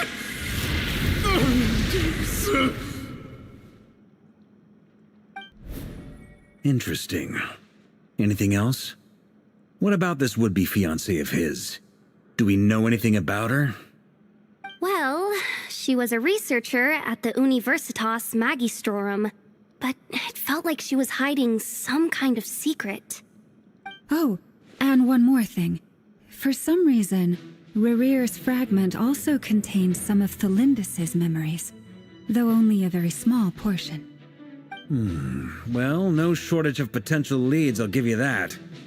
In any case, it sounds like we can conclude that while Tholindis was still around, Rerir appeared to be lucid and quite normal. Tholindis, it seems, must have been the one thing in this world that he couldn't let go of. Tell me, though, were these pure-blood Conrians we're talking about here? Why do you need to know that? Hold on. If she was a pure-blood Conrian... Oh yeah, just like how it was with the captain. If we could somehow find her, do you think there's any chance Rerir might regain some of his sanity? It's possible, but it would take a miracle. We can't pin all our hopes on that. That merchant who never knows, Dori Sangama Bay. Maybe we could hire her to look into it. All right, then. Let's keep working in our separate teams. Traveler, Paimon, Kutar, and Miss Arlecchino will go look for the iridescent moon's marrow. As for the others... On the way over here, I noticed that the wild hunt monsters had grown even more frenzied in their search for Kutar. At this rate, the people living here will be in grave danger too. So I'm thinking of gathering together some of our followers to go wipe them out. I'll head back to the curatorium and meet up with the boss. Feels good knowing we've all got something to be getting on with. Given that the Wild Hunt has been a lot more active lately, the Lightkeepers have likely begun their own operations too. If that is the case, someone will need to pass the news on to Flint's. I'll hold the fort for now, then discuss our next move with Flint's, Aino, and Anefa when they get back. All right then. Well, the clock's ticking. If that's everything, we'll be on our way. We'd better get moving too. We'll try to buy you as much time as we can. Relax, just do your thing. Now, I decided to call in some backup since things are getting so hairy. Our reinforcements should be here any minute now. Stay safe, everyone. Dismissed.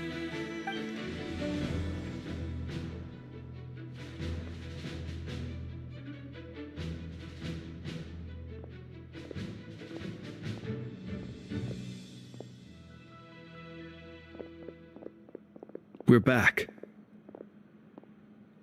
Did we get here a little early? Or a little late? A tad late. The others have already set off. To summarize, our resident moon goddess has found us a new ally, and Boss Nefer has uncovered some promising info. Everything going smoothly on your end? Not great. I don't know how long we can stall them for. The decoys are getting taken out way faster than we imagined. I'm gonna make some more later, but I need a timeout first. I'm so tired right now.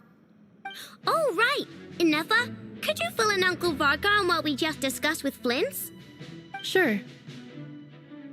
Uncle Varka, you previously told us about how when you went to investigate a source of the Wild Hunt in Amsvartnir, you discovered that it was just a diversion. But according to Flint's intel, several outbreaks of the Wild Hunt had already occurred in Nodcry in the period leading up to that. That was before Rerir had regained his body, when he was far from regaining his full strength. In other words, in theory at least, he still lacked the means to act in two places at once. Flint's, with everything that's been happening, the Lightkeepers across Nodcry are rallying to fight back against the Wild Hunt. They're gonna need your help. I know, I'm sure you're capable of coming up with something far more effective than decoys. But for now, you should stay here and get some rest. Anefa and I will head back over to Amsvartnir to see if there's anything I missed. I told you Uncle Varka would say that, didn't I? A deal's a deal. Not a word about my snack intake for the next week. Database updated. Reliability of Aino's predictions increased. What does that mean? They were betting on how you'd respond after hearing their intel. It's the obvious choice, isn't it? That's hardly worth betting on. We already decided that Anefa should go investigate the situation over at Amsvartnir on her own. You might as well stay here and keep watch. Someone needs to hang back and oversee our strategy meetings. And besides, you still haven't fully recovered from ambushing Rerir. So I've ended up with the easiest assignment. Well, I appreciate it, everyone. See you when you get back.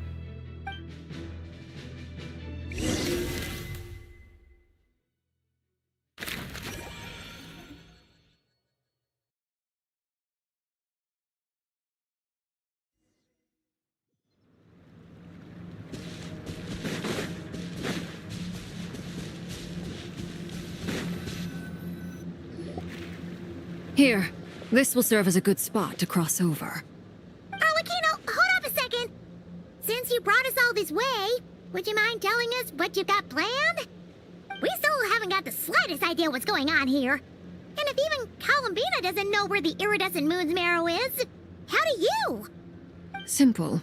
Because I am an inheritor of the royal bloodline of the Crimson Moon, and one of the last surviving embers of the Two Worlds' flames. Huh? Are you serious? As in, you're a descendant of that Crimson Moon dynasty we were just talking about? The one from ancient Conria? Your surprise is understandable. I was also taken aback when I first learned of it. But the more I thought about it, the more I realized the signs had been there all along. When I was young, I discovered I could wield a very special kind of fire. It coursed like blood through my veins and smoldered away inside my nerves. What's more, whenever I experienced strong bursts of emotion or drew too deeply on this power, it was like some kind of presence within the fire would begin to gnaw away at me, consuming me from the inside out.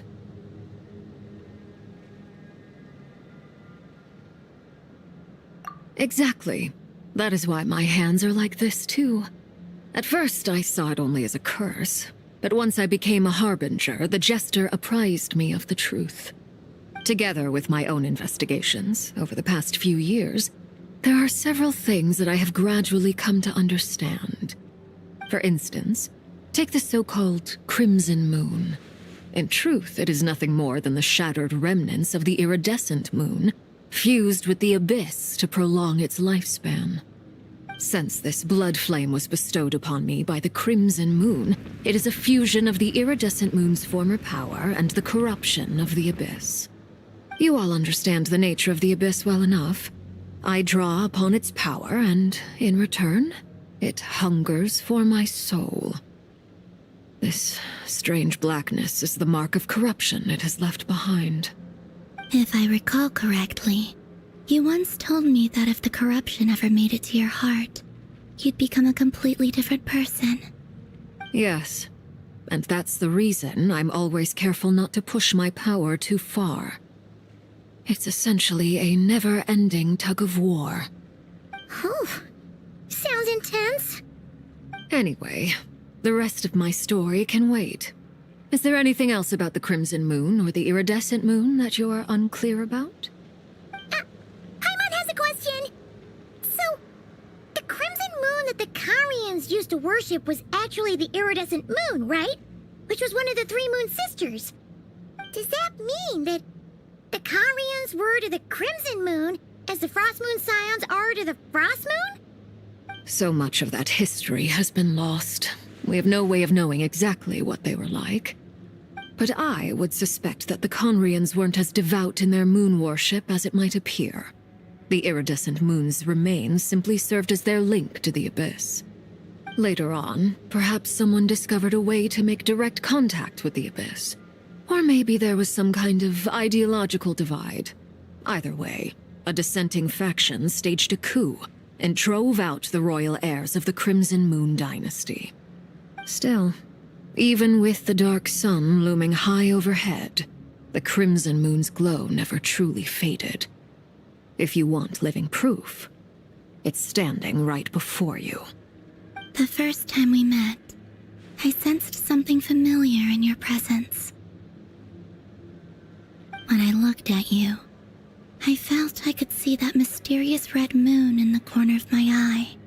In your flames, I saw its broken image, surrounded by a strange black aura. Well, I appreciate that you kept it to yourself.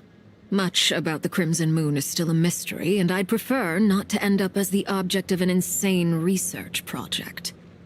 Anyway, time is against us here, so if there's any other questions, they'll have to wait.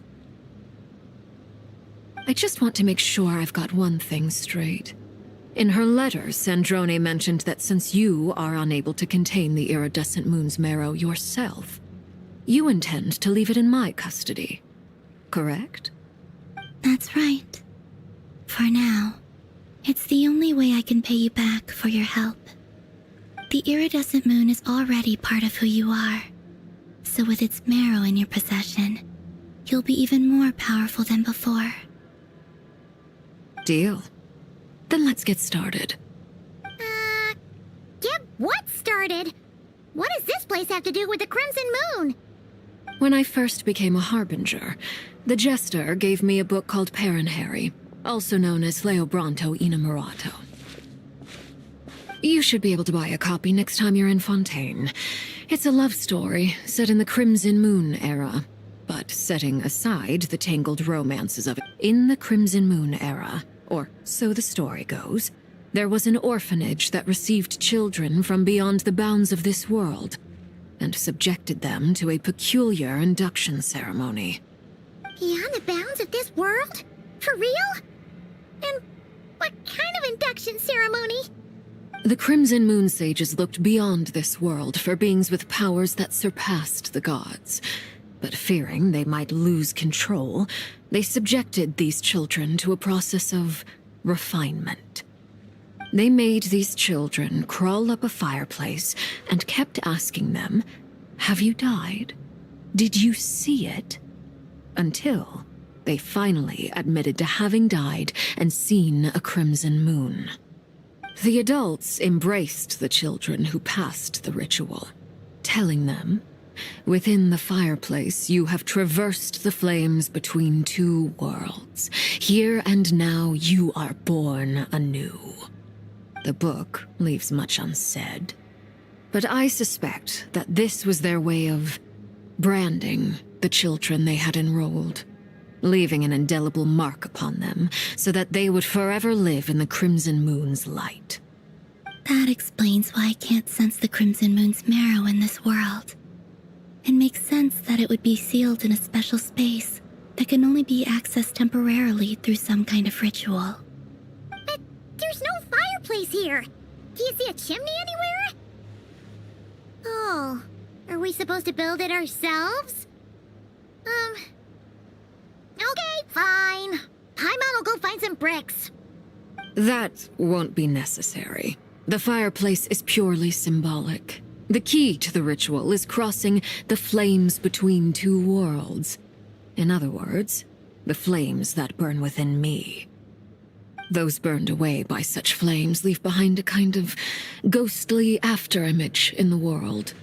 In the days of Conria, people believed they could be used to bridge the gap between the two worlds of life and death. In short, I can open a passage to that space for you. That's the easy part. The catch is I'll need to stay on this side to keep the passage open, so I won't be able to come with you.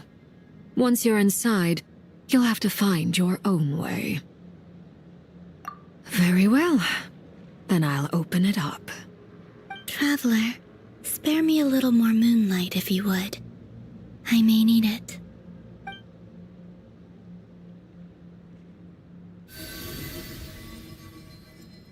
Thank you. I feel like I've recovered some of my strength now. It should be enough to move us across short distances and confront whatever dangers might await.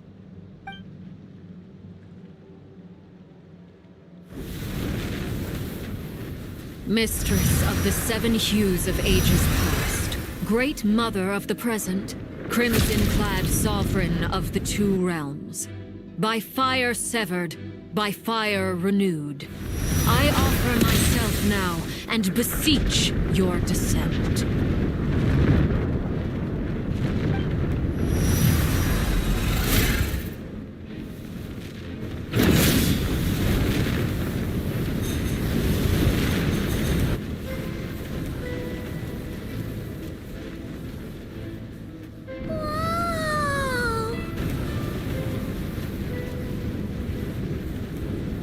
One word of advice. As you're crossing over, no matter what voices you hear, do not answer. Got it! I sense a sinister gloom inside, but also the familiar light of the moon. I feel that I am about to meet an old friend who has changed beyond all recognition. All right, let's go.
Why are you?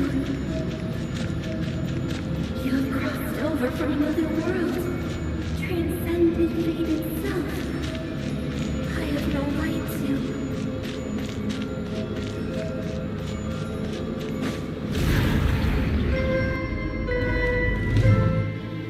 Hey! Look up at the sky! A red moon! This must be the spot, right? Is that the abyss? It's practically filled the entire place! What now? What a tragic sight.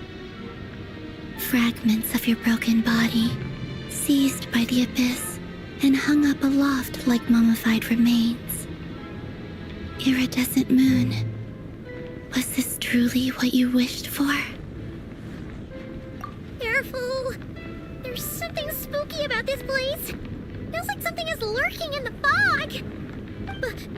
Haimon's right behind you.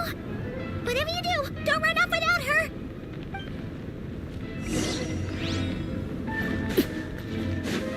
By the way, Kalambina, didn't you tell us that the iridescent moon had shattered into pieces? The moon up there looks pretty whole to Paimon. How is that possible?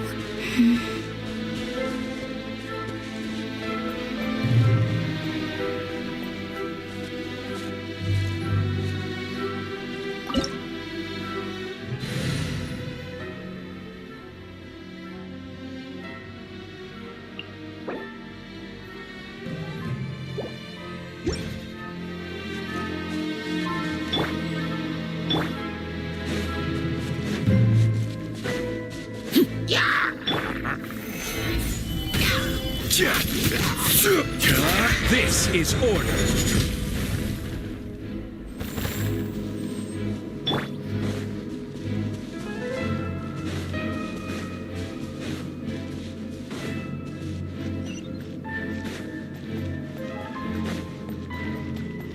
Just like I thought. It was only a facade.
Stabilize! Hold the line!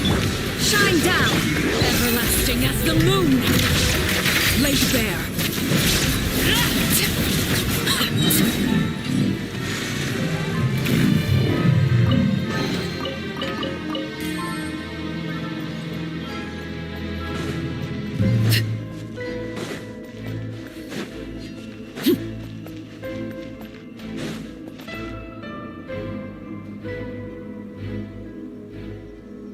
Huh? Huh? For real? That's way too high! There's no way we'll be able to reach it! No. I'm not sensing anything up there. It's coming from under the mountain. Let's see... Ah! There's some kind of weird shadow over the water! Wait, see that? Looks like a mechanism of some sort! Let's check it out!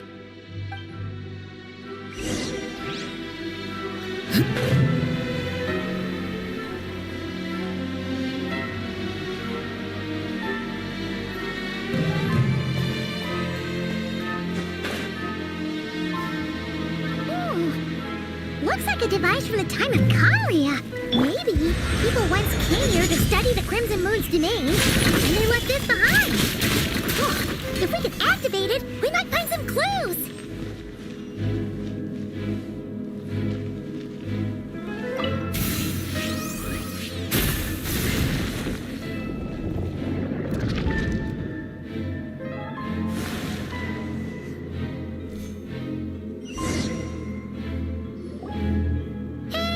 Look at that! Now that the mechanism's running, the shadow in the water looks different. Do you think these mechanisms might be the key to unlocking the secret? Let's try to find more of them! Thalindis, we'll leave the rest of the research in your hands. We'll be heading back now. I hope this isn't ruining date night. Ugh. Mind your own business. Just leave me some snacks on the table. Thalindis? Is that Rerear's girlfriend? How come we're hearing her voice here?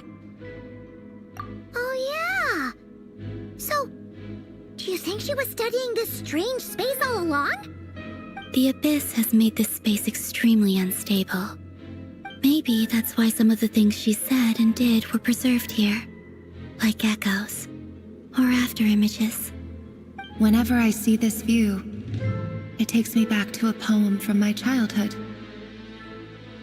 Waning moon, oh lifeless damsel, weeping on the mountain crest, mourning still in wistful tone, her fragile soul now laid to rest. For me, of all people, to be here investigating the mysteries of the Crimson Moon space, is it a coincidence or something more?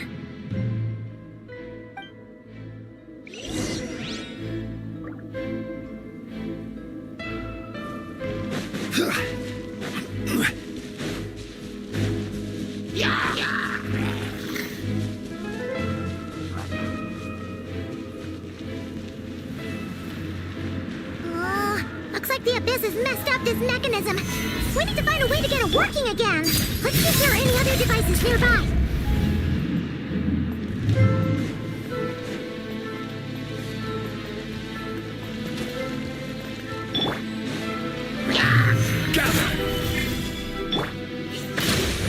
Illusion shattered, torn to oblivion. Witness my rise.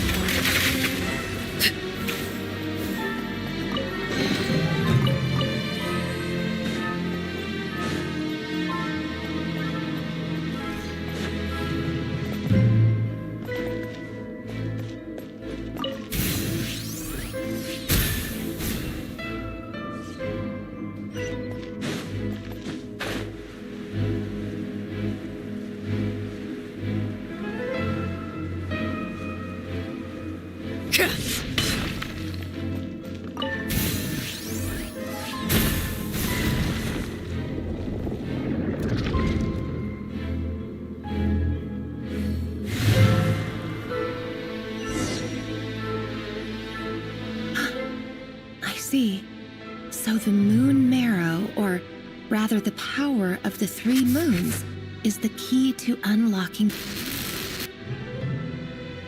If it really does exist, then maybe this madness can finally be put to an end.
With the Abyss inhibitors in place, I should be able to access the chamber with the moon marrow. Oh, Rerir, with every step you take, you're drifting further from what you truly desire. But you're not the root of the problem. Ever since that outsider set foot in Conria, the Vinster King has sunken deeper into madness. If only I could get my hands on that outsider.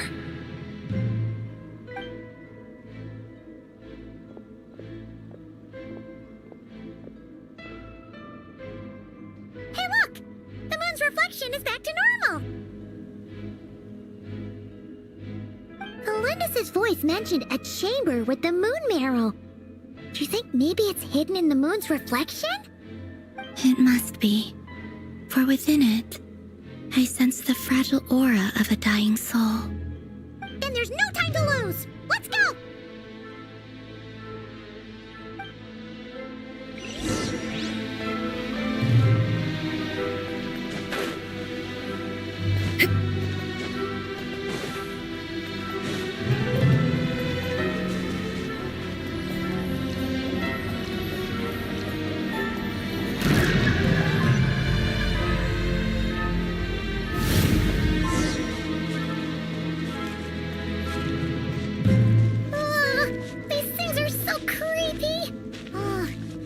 Looks like we'll have to destroy them if we want to get to the iridescent moon's marrow.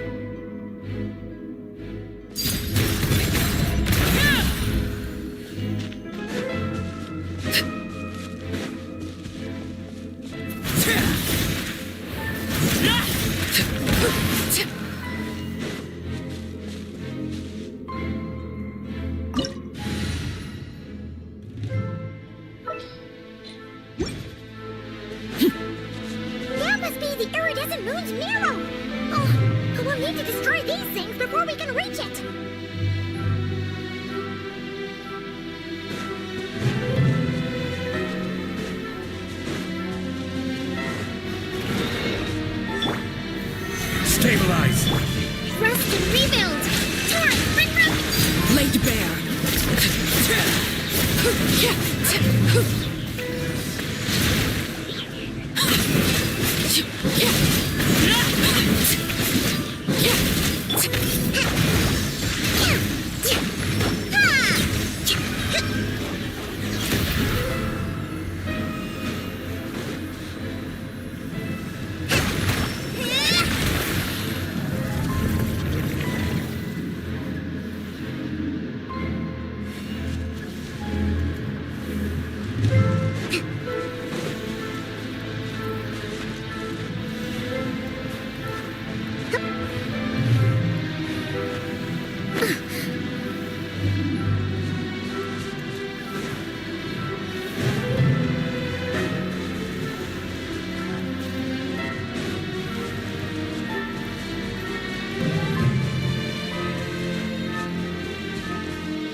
This is order.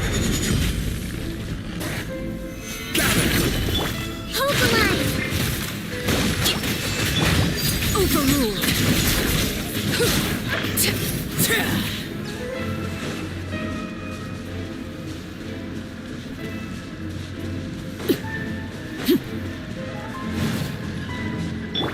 Rise. Allow me. Everlasting as the moon.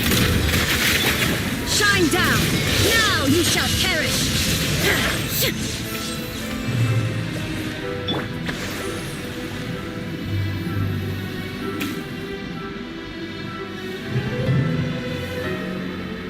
Hold the line.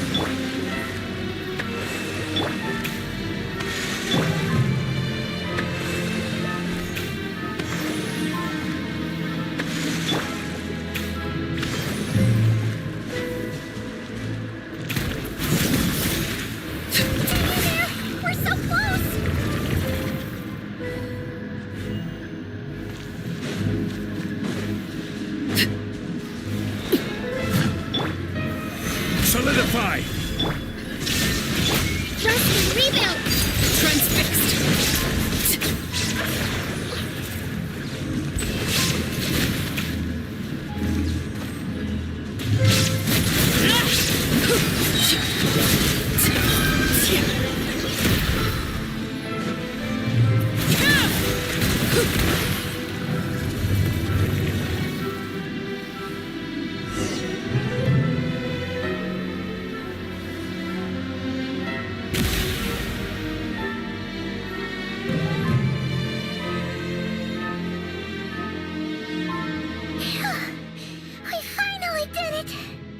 The iridescent moon's marrow, still burning away like an undying flame, yet now contaminated by the abyss.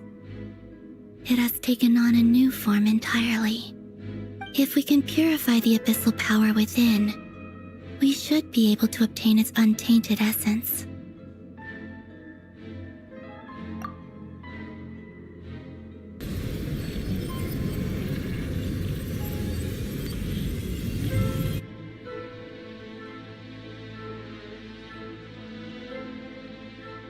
It's so cold.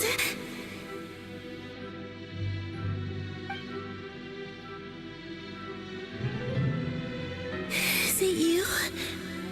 Are you here? Huh? Are you talking to us? At long last, I can see you once more. Our fates have crossed, and I am finally free. I'm sorry, I lied to you. Even knowing what was to come, I still couldn't let go of the fear in my heart as death drew near. The moment the moon shattered, my body began to split apart piece by piece. Like I was being cut into pieces by 1,000 blunt blades. My thoughts scattered as the cold crept in. But I could not bear to fade away like that. Tell me, what was it that brought you to us all that time ago? If only I had possessed your courage, then I might have been spared this torment more painful than death. You look so puzzled. That's how I felt too when I first saw you. But trust me when I say that everything happens for a reason. Farewell, Hypo.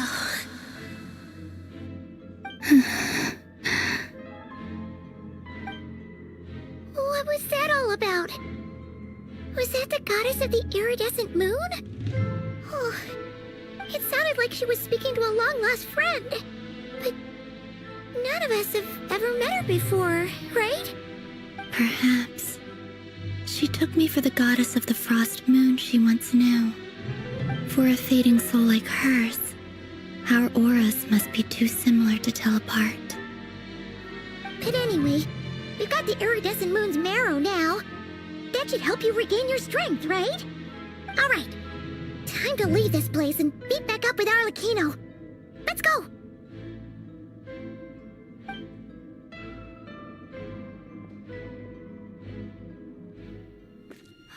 That's odd. This place looks different than when we came in. Waning moon, oh lifeless damsel. Oh.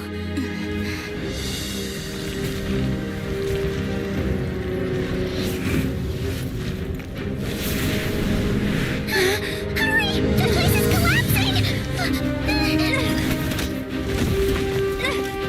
It wants to trap us here. Who's it? The abyss? Now we've taken the moon marrow.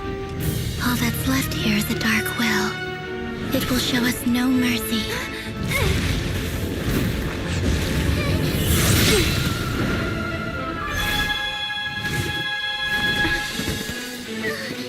Give it back! The crimson moons! My marrow! My heart!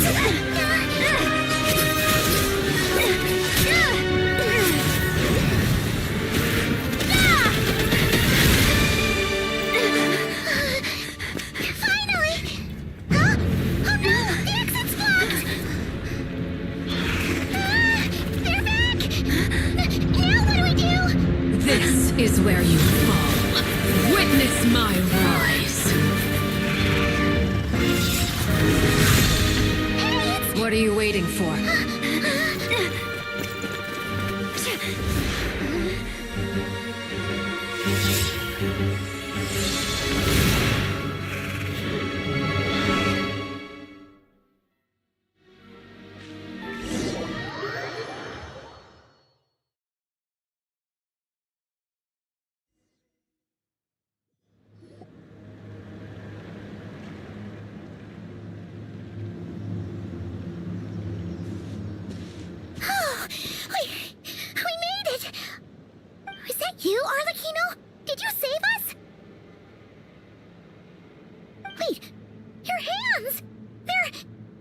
Oh, this? Don't worry. It's a small price to pay. The Abyss wanted to trap you inside, and I defied its will by bringing you out. No wonder it's a little angry. No. I have paid the price, albeit a small one, and it cannot be undone. My hands have already fused with the Abyss. Purification would simply destroy whatever's left of them. But surely... Oh, we're so sorry, Arlecchino. Paimon can't believe you'd make a sacrifice like this for us. As much as I'd like to call it a favor, the truth is I was simply holding up my end of the deal. Well, Columbina. Yes, you did your part. And as promised, I will leave the iridescent moon's marrow in your care. From this day forth, may the two worlds' flames burn ever more brightly.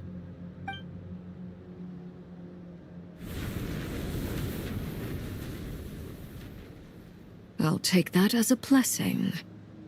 Now, Columbina, give me your hand.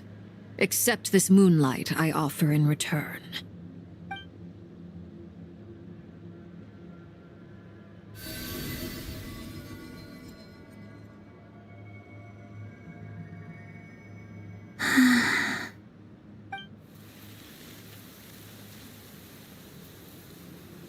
Feeling stronger? Hey, Columbina, are you okay? I'm fine. Our powers are a little at odds, that's all. By the Frost Moon's authority alone, wielding the power of the other moons was always going to be a stretch. Still, I think it's fair to say that your strength has returned, at least to the level it was at as Third Harbinger. It's still not enough. There's no way I can hope to challenge Rayrir like this. Just one more ray of moonlight, if you would.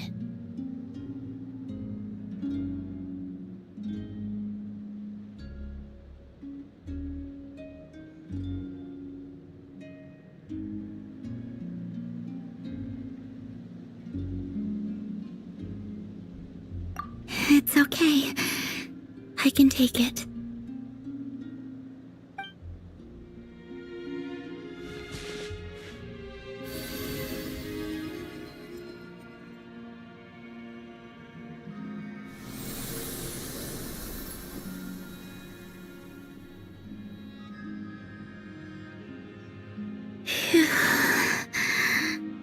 How about now? Fighting fit? At the very least, I won't have to stay hidden like before. I want to see him gone from Not Cry. The Rayhir of Solnari and his wild hunt must be sent back where they belong. Well, it's good to have something to aim for. You certainly seem more alive now than you did earlier. When I first met you, you didn't strike me as a ray of moonlight. More like a wisp of fog drifting in from who knows where, ready to scatter at the first sign of a breeze. But now, you're full of vitality, just like the Frost Moon, once the brightest of them all. May you keep shining, Columbina. This is who you are. Thank you. Look after yourself too, Arlecchino. I know you have plans of your own, and that's why you're always seeking to grow stronger.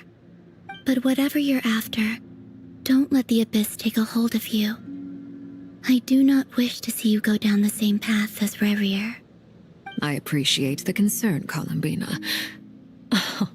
Although perhaps it's time you took a new name. A new name? Kutar, the Moon Maiden, Columbina, they're nothing more than code names. They describe who she is and the roles she's played, but they're not her real name.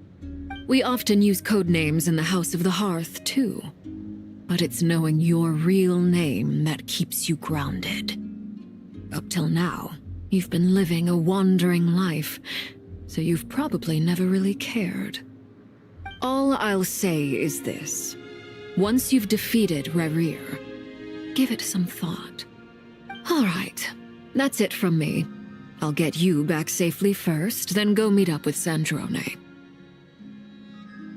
You're the best! I appreciate the gesture. It speaks to your good character. Anyway, let's get going. There are more urgent things to do right now than trade compliments.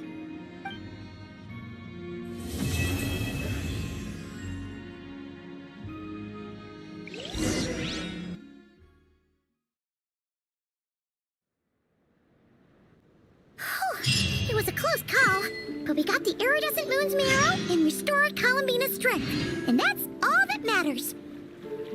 In other words, mission accomplished. Paimon wonders how everyone else is doing.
I await your instruction.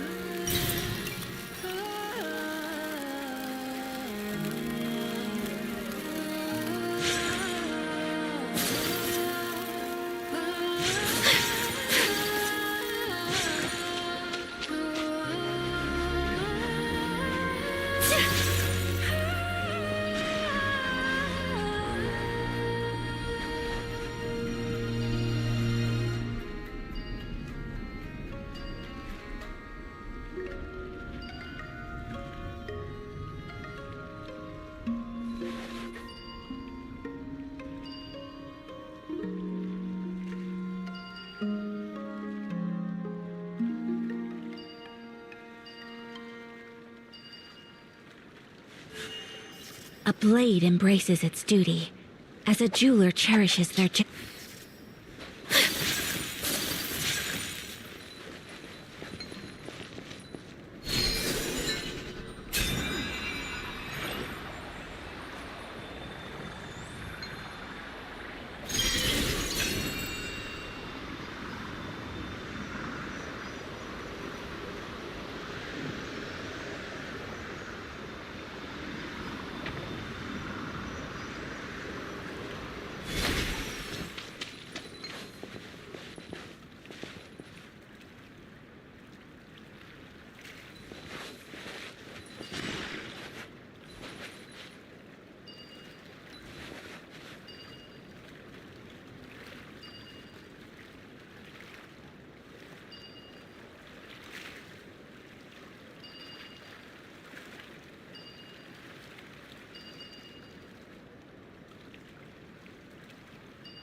So this is a day in the life of the traveler.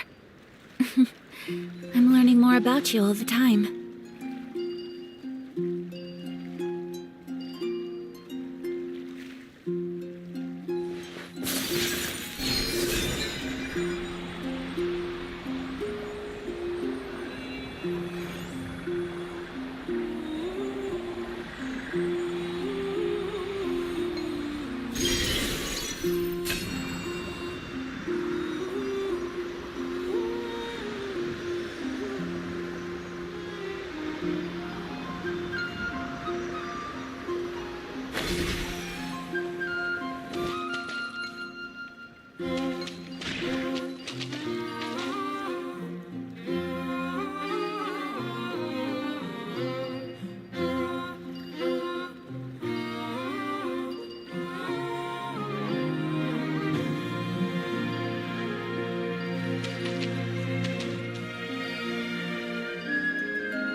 I only wish life could be as leisurely as this a little more often. How greedy of me.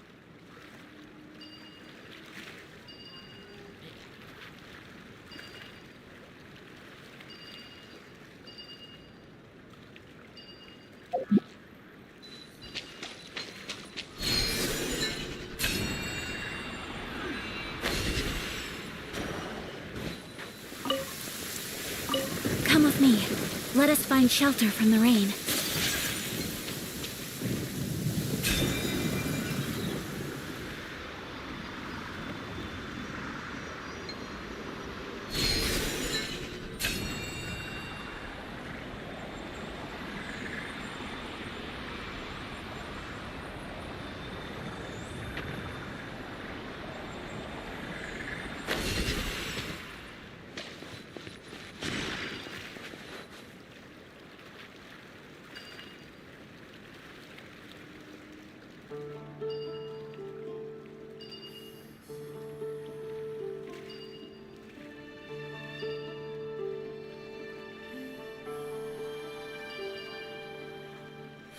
So this is a day in the life of the traveler.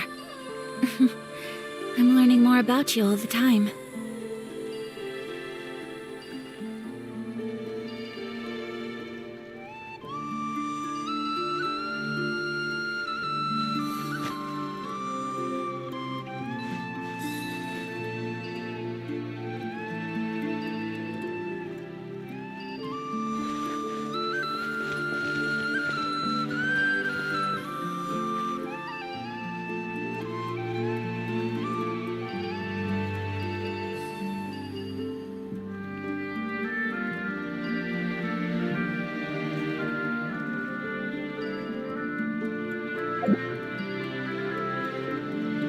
A blade is like a tea leaf. Only those who sample it appreciate its true qualities.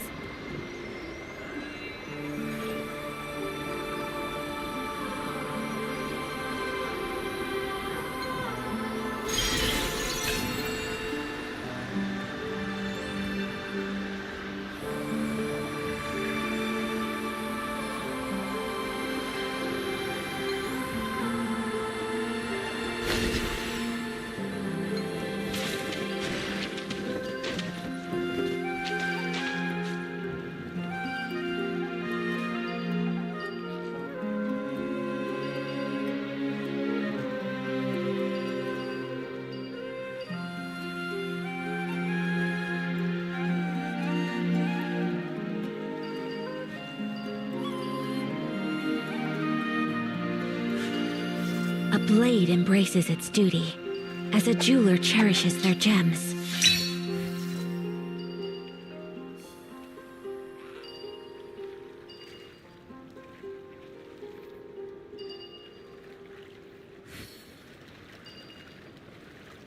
So this is a day in the life of the traveler.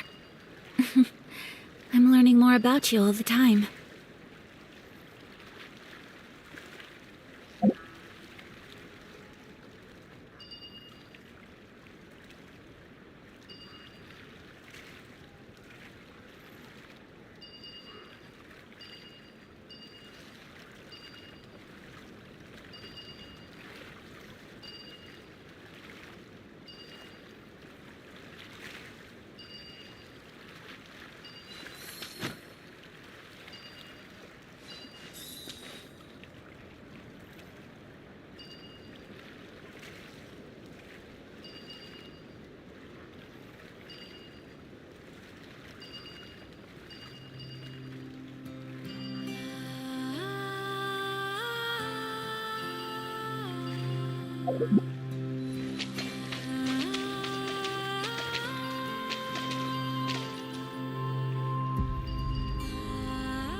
A blade embraces its duty, as a jeweler cherishes their...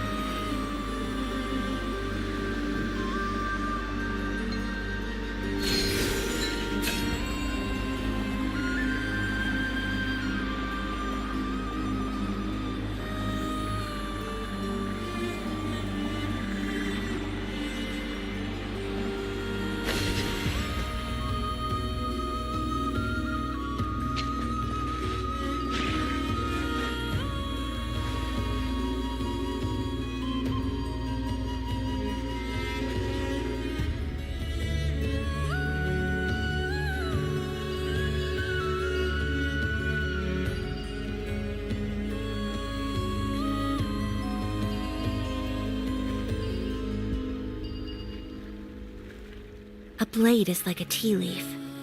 Only those who sample it many times can appreciate its true qualities.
I shall treasure this good fortune.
Do you think the others are making good progress?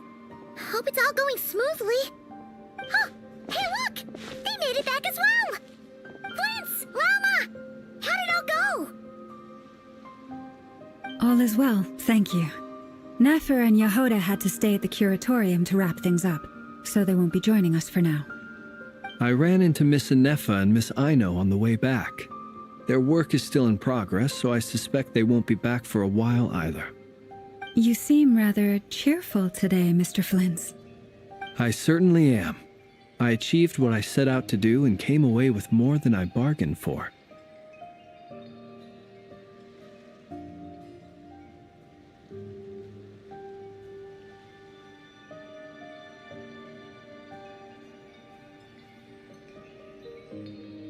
Fighting alone can get quite tedious, but I had the good fortune to run into a pair of brave young warriors.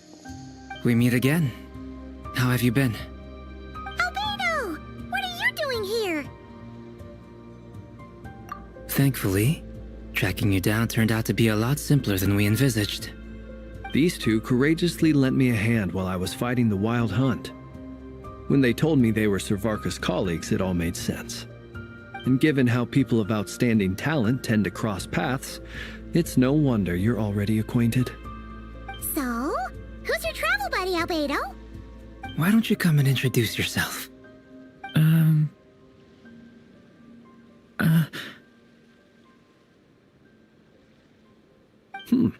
A gentleman of few words, I see.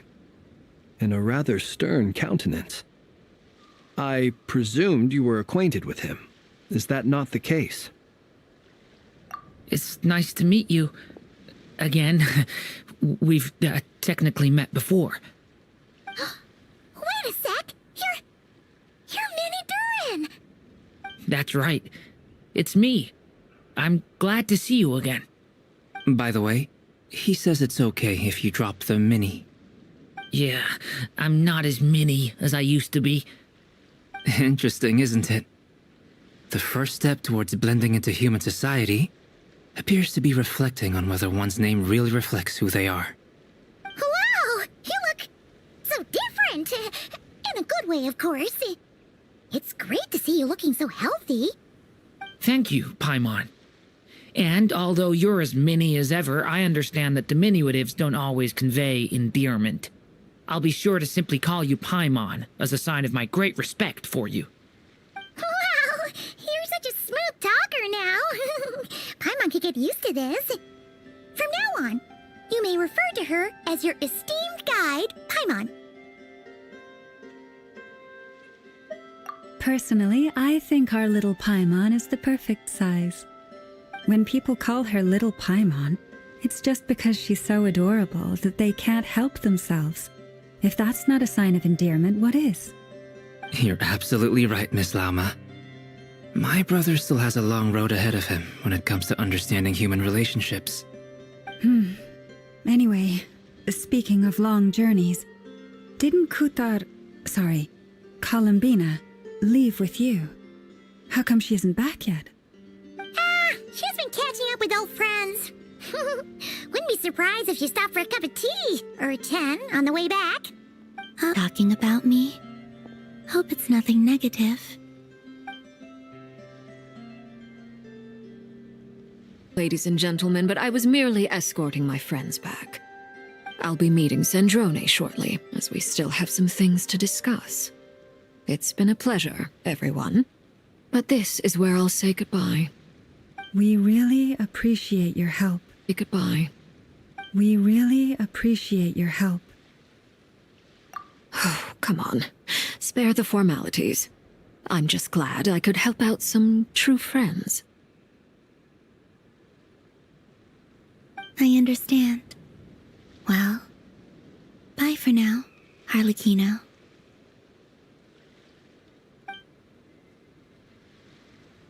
Oh, this place is hopping. It's probably a good thing one of us left. Otherwise, we might not fit all these people in. Are you saying we're about to run out of chairs? As a matter of fact, I am. Come on in and see for yourself.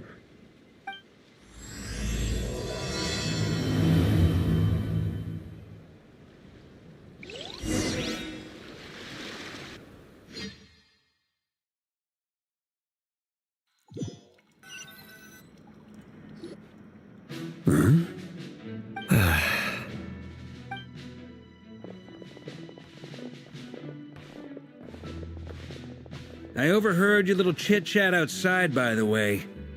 With Miss Columbina's colleague gone, we should be back to the original crew plus the other colleagues I brought in. Though, it looks like we have another new face. Someone else managed to rope in a colleague too? Frankly, you and Paimon are the only people I know here. This here is Dainsleif, colleague of Teyvat's greatest guide, Paimon, and greatest adventurer, the Traveler. Well, not exactly colleagues, more sort of friends.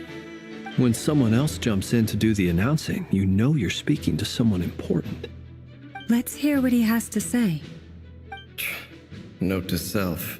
Once Paimon knows your name, the rest of the world will soon follow. When he comes looking for us, it's usually something important. Paimon's guessing you've heard about the Wild Hunt, then.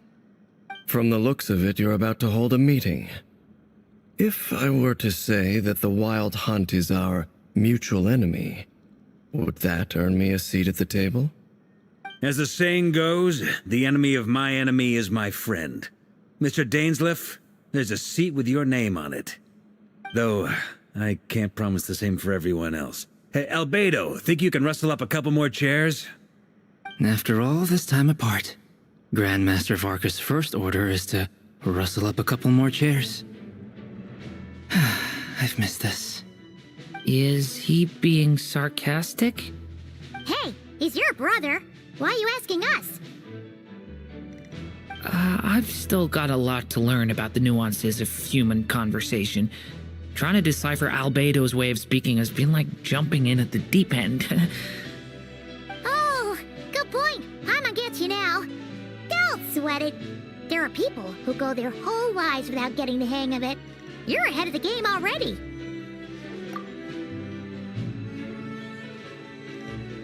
I wonder what's taking Nefer so long. Perhaps you should go and check in with her. If anyone can hurry her along, it's you. I just got back from the curatorium. Besides, aren't you curious to see what's taking her so long? Miss Nefer doesn't strike me as the type to share secrets. And since gathering intel is her specialty, I'm guessing she'd prefer to keep her methods confidential. Under such circumstances, would it not be tactless for me to impose? Oh, but it's fine for me to impose. What can I say? You have an unrivaled ability to garner people's affection, Miss Moonchanter. Besides, you have far more in common with her than I do. All right, then. Impressive. She barely fought back at all. I admire your powers of persuasion, my friend. As I'm sure Miss Laumo will realize soon enough, the trick in life is to always pitch in with other people's responsibilities so that you can be selective with your own. Another trick is to simply hide in the background. Spoken like a true sage. Anyway, Looks like we've got some time to kill before the meeting. Let's take a little breather, folks. And feel free to chat amongst yourselves. We'll get down to business once the other two arrive.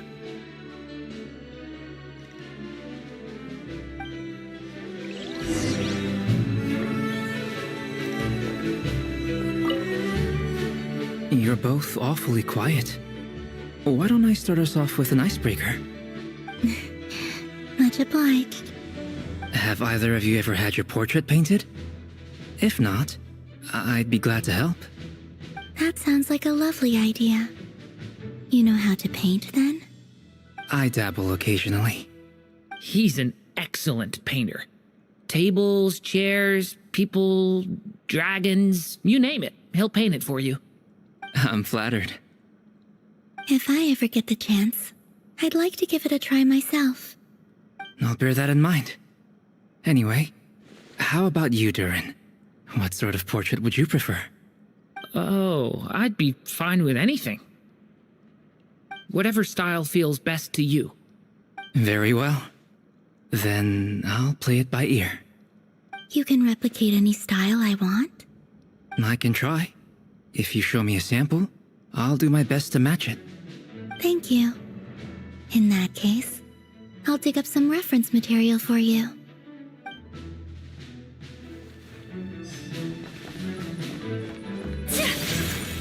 Is there something you'd like to say to me?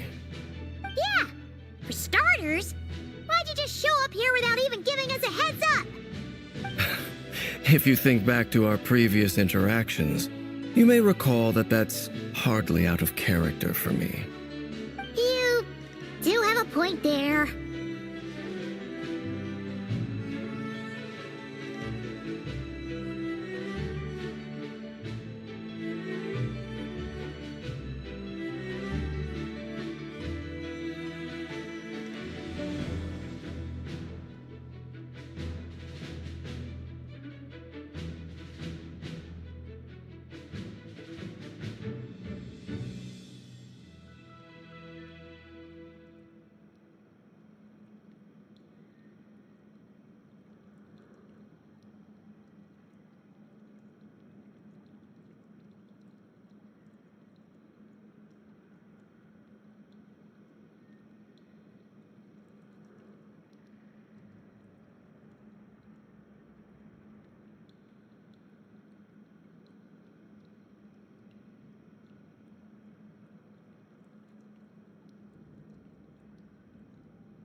Somewhere to stay the night too, right?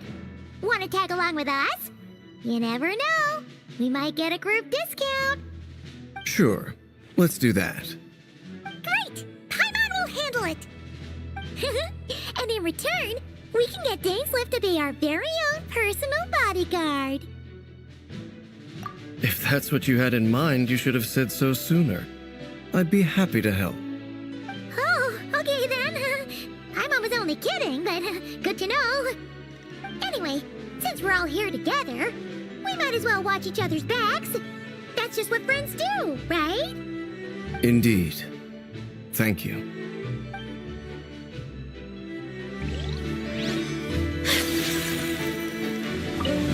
Truth be told, I can't remember the last time I was in a meeting with so many people. You're not alone there, my friend. The Lightkeepers also struggle to bring everyone together for a serious discussion. I don't doubt that. I've only ever met two Ratniki, one being you, and the other being that young guy, Itlua. Itlua is a good apple. I'll give him that. He's kind, honest, and regularly delivers supplies to my lighthouse. A true Ratnik to the core. In that sense, he puts me to shame. So you're what? A fake Ratnik? That's what it sounds like you're saying. But I get the feeling that's not quite what you meant. Come on, why the awkward silence? Sorry. I'm not even gonna bother trying to hide it. You've known all along, haven't you, my friend? Now, that was an awkward silence. Let's just keep this between ourselves. Probably best if Itlua doesn't know, huh? That goes without saying. Gotta be careful what you share with youngsters, after all. Anyone else in the know? Let me guess. The Traveler and Paimon? It's dangerous being too sharp for one's own good, you know. Then, in the name of the Animo Archon Barbados himself, I swear, your secret's safe with me. When we went for drinks, you said that you and Barbados were practically best buds. In the light of that claim, do you really expect me to take your oath seriously? Of course. Just as long as you don't go spreading around the fact that I'm close with Barbados, all right? Fair enough, then. Nothing like a bit of mutual leverage to seal the bonds of friendship.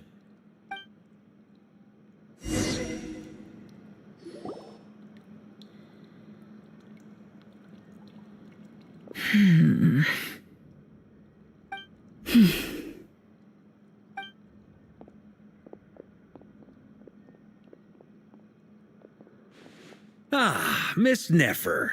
You made it after all. But what about Yehoda? I'm here to give you an update on how things are going on our end. Once this is over, I'll be heading straight back to continue my work. I left Yehoda back at the Curatorium to watch over things while I'm gone. Huh. So much for just this once. Shh! Not so loud! We're on a roll here. What if she remembers and suddenly decides to back out? Did you say something, Mr. Varka? Huh? I didn't say anything. Right, Flints? Must have been a frog. They get so noisy around here at nighttime. It's like they're putting on a concert in the background. Anyway, before we begin, there's a few introductions to make. Let me start by saying that it's an honor to be speaking before so many distinguished colleagues and collaborators. First up, we have Miss Lauma. As Moon Chanter, she's the leader of the Frost Moon Scions, a local religious community in Nodcry. Then there's Miss Nefer, boss of the Curatorium of Secrets, an intel gatherer extraordinaire. Nefer is leading the investigation into Rerer's background, assisted by Yehoda and Lauma. From the little I've heard, they're making some great progress. Over here, we have Mr. Flints, a Ratnik and guardian of the abandoned lighthouse. In our last operation, he courageously distracted the Wild Hunt to buy time for the rest of us. For those of you who've never met, this is Mr. Albedo, a renowned alchemist and captain of the Knights of Favonius investigation team.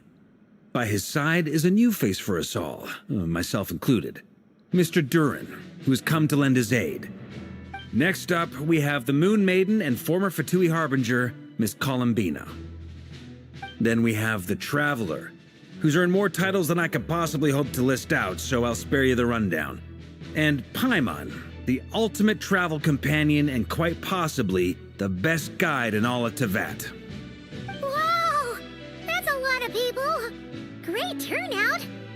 Miss Nefer, it looks like you might have another job coming your way, so, congratulations on the booming business, I guess.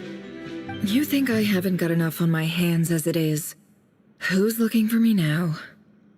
That would be me, Miss Nefer. I have a commission for you.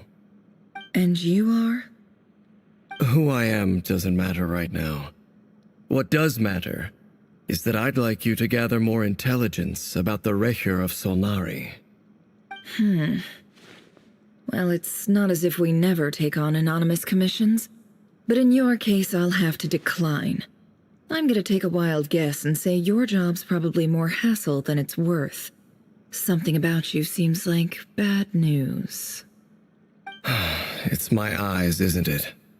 Conrian, I assume. And what's with the mask? Are you trying to hide your identity? In any case, the fact that you're even still alive raises an awful lot of questions for me. My name is Dainsleif. And yes, I am from Conria. As I'm sure you're aware, the Recher of Solnari's real name is Rerir. He was once an acquaintance of mine. Really? Then you must have been quite an influential figure yourself. You flatter me, but none of that matters anymore. My point was simply to clarify why I have asked Miss Nefer to investigate Rerir's background. So you're both from Conria, and it sounds like you used to be friends? What am I missing here? Surely you already know how he became one of the Five Sinners. I'll tell you everything I know. The history of Conria, the names and identities of the Five Sinners. I remember it all like it was yesterday. I have never spoken openly of this before, but the truth was exactly as people say. The Five Sinners were each driven by their own desires, and it was by playing upon these that the Abyss tempted them to their fall, tearing Conria apart in the process. The visionary, Vedifenir, who wished to foretell the future. The wise, Haroptatir, who sought limitless knowledge. Gold, Rhindaughter, who desired to create life. The foul, Surtologi, who pursued supreme strength. And last, but not least, Recher of Solnari, Rerir, Ravager of the Moon. Of the five, Rerir is the only one who remains a mystery to me. He never harbored grand ambitions, so what changed in the space of a single night? How did he come to fall like the others? In other words, you're saying that his change came as a shock to you, and you have no idea what actually happened? That's right. You mentioned how the Abyss tempted them, which led to their fall. But what did that look like in practice? And what other context can you give me about the events of that time? The more detail you can give me, the better. Strangely, now that it comes to it, I hardly know where to begin. The fateful night took place during the era of the Eclipse Dynasty. One day, my elder brother, the visionary, Vedifenir, was summoned to the palace by the Vinster King, only for the king to gouge out his eyes and cast him into the dungeons. When I came to hear of this, my fury knew no bounds. I gathered together every ally I thought I had, and together, we set a night to storm the palace and free Ved. Centuries on, the memories of that night still haunt me, like a never-ending nightmare. We broke through the palace gates, just like we had planned, each striking towards our separate targets. But then, I was betrayed. Even Vedifenir, the very person I had come to rescue abandoned me and partook of the Abyss's power. So, it's personal after all. Then tell me, Mr. Dainsleif, what price are you willing to pay? You, of all people, must know that nothing comes for free. I cannot say what price would be worthy of such a commission. But know this. Rerir was not always a madman. Believe it or not, there was a time when he was just an ordinary man, working for the Conrian Intelligence Service. Uncovering the truth of Rerir's past is the only way to unravel this mystery. But before you decide if you will accept my commission, I will tell you more about him. Enough, I hope, to help you plan your next move. Sounds pretty good to me. Feels like we just flagged down a random passerby, only to discover he's actually a master strategist who has a score to settle with our enemy. Can I borrow your halo? It could be useful in the lighthouse. Hey, enough with the wisecracks! Besides, isn't that lamp of yours bright enough already? Relax. It was meant to be a compliment. If that was a little over the top for your liking, I'll make sure to tone it down next time. I'll give your proposal some serious thought, Mr. Dainsleif. Let's speak in private once the meeting is over. Before that, there's a few things I'd like to share.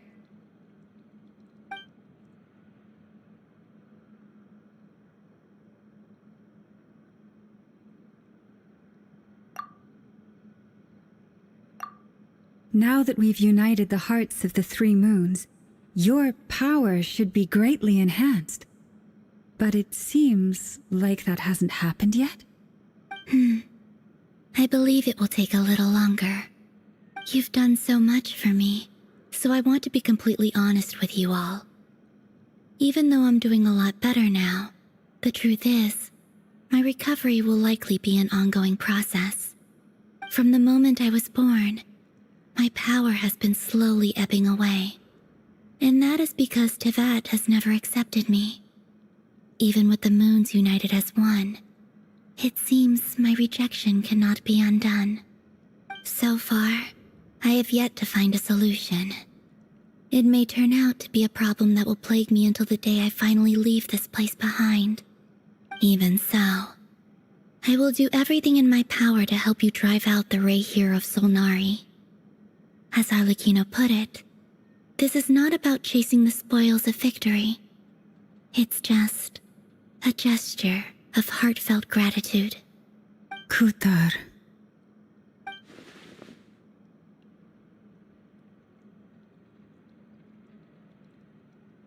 Defeating the Rayhir of Solnari will be no easy task.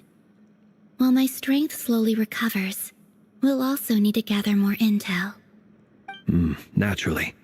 We should take all the help we can get if we hope to defeat him. We've considered several viable plans now, but our choice hinges on the answers to a few key questions. Is it even possible to kill Rerir? What experiences shaped the person or monster he became? And what's he really after? Given Albedo's expertise in alchemy, I think we should leave him to try and answer the first of these questions. Understood. As for the other two, I'm afraid we'll have to count on you again, Miss Nefer. Believe me when I say it's not my wish to burden you. But right now, relying on your skills is our only option. So you're placing all your hopes on me, huh? We can't thank you enough for agreeing to help us. Honestly, I can hardly believe how lucky we are. You sure have a talent for changing your tune, Miss Moonjanter. Timid like Yehoda one moment, then flinches insincere flattery the next. Ladies, please. I must object to your portrayal of me. That's all. Feel free to keep bickering. Just pretend I'm not here. I almost don't want to leave this room. I'm curious to see how this plays out. I have faith in you, Miss Nefer. Something tells me you'll stand by us until the very end. Oh? And what makes you so sure of that? What if I suddenly decide that my compensation is insufficient? This isn't about the money. I can sense that you've got a deep-seated distaste for Rerir. And knowing you, that alone is motive enough. Look at them getting along so well. Like two peas in a pod. And I'm the one they accuse of insincere flattery. There is no justice. Miss Lauma, you have to understand something. Unlike you, I don't actually enjoy having everyone's hopes on my shoulders. Is that right? Well, maybe the fact that I'm willing to put my hopes in other people says more about me than you. But the fact is, I also trust you. And that's because I know that you're someone we can count on. Anyway, we've got our plan, so let's get moving. Mr. Dainsleif, let's talk. And Traveler, once we're finished, if you've nothing else planned, I'd like you to come with me. This whole experience is teaching me a lot. For instance, I now know that when other issues come up in the future, I'll have far more luck getting Lauma to convince Miss Nefer than trying to do it myself. Hate to say it, friend, but that's one of the funniest things I've heard in a while. Why? You think I've got it wrong? Quite the opposite. But what makes it so hilarious is how long it's taken you to realize.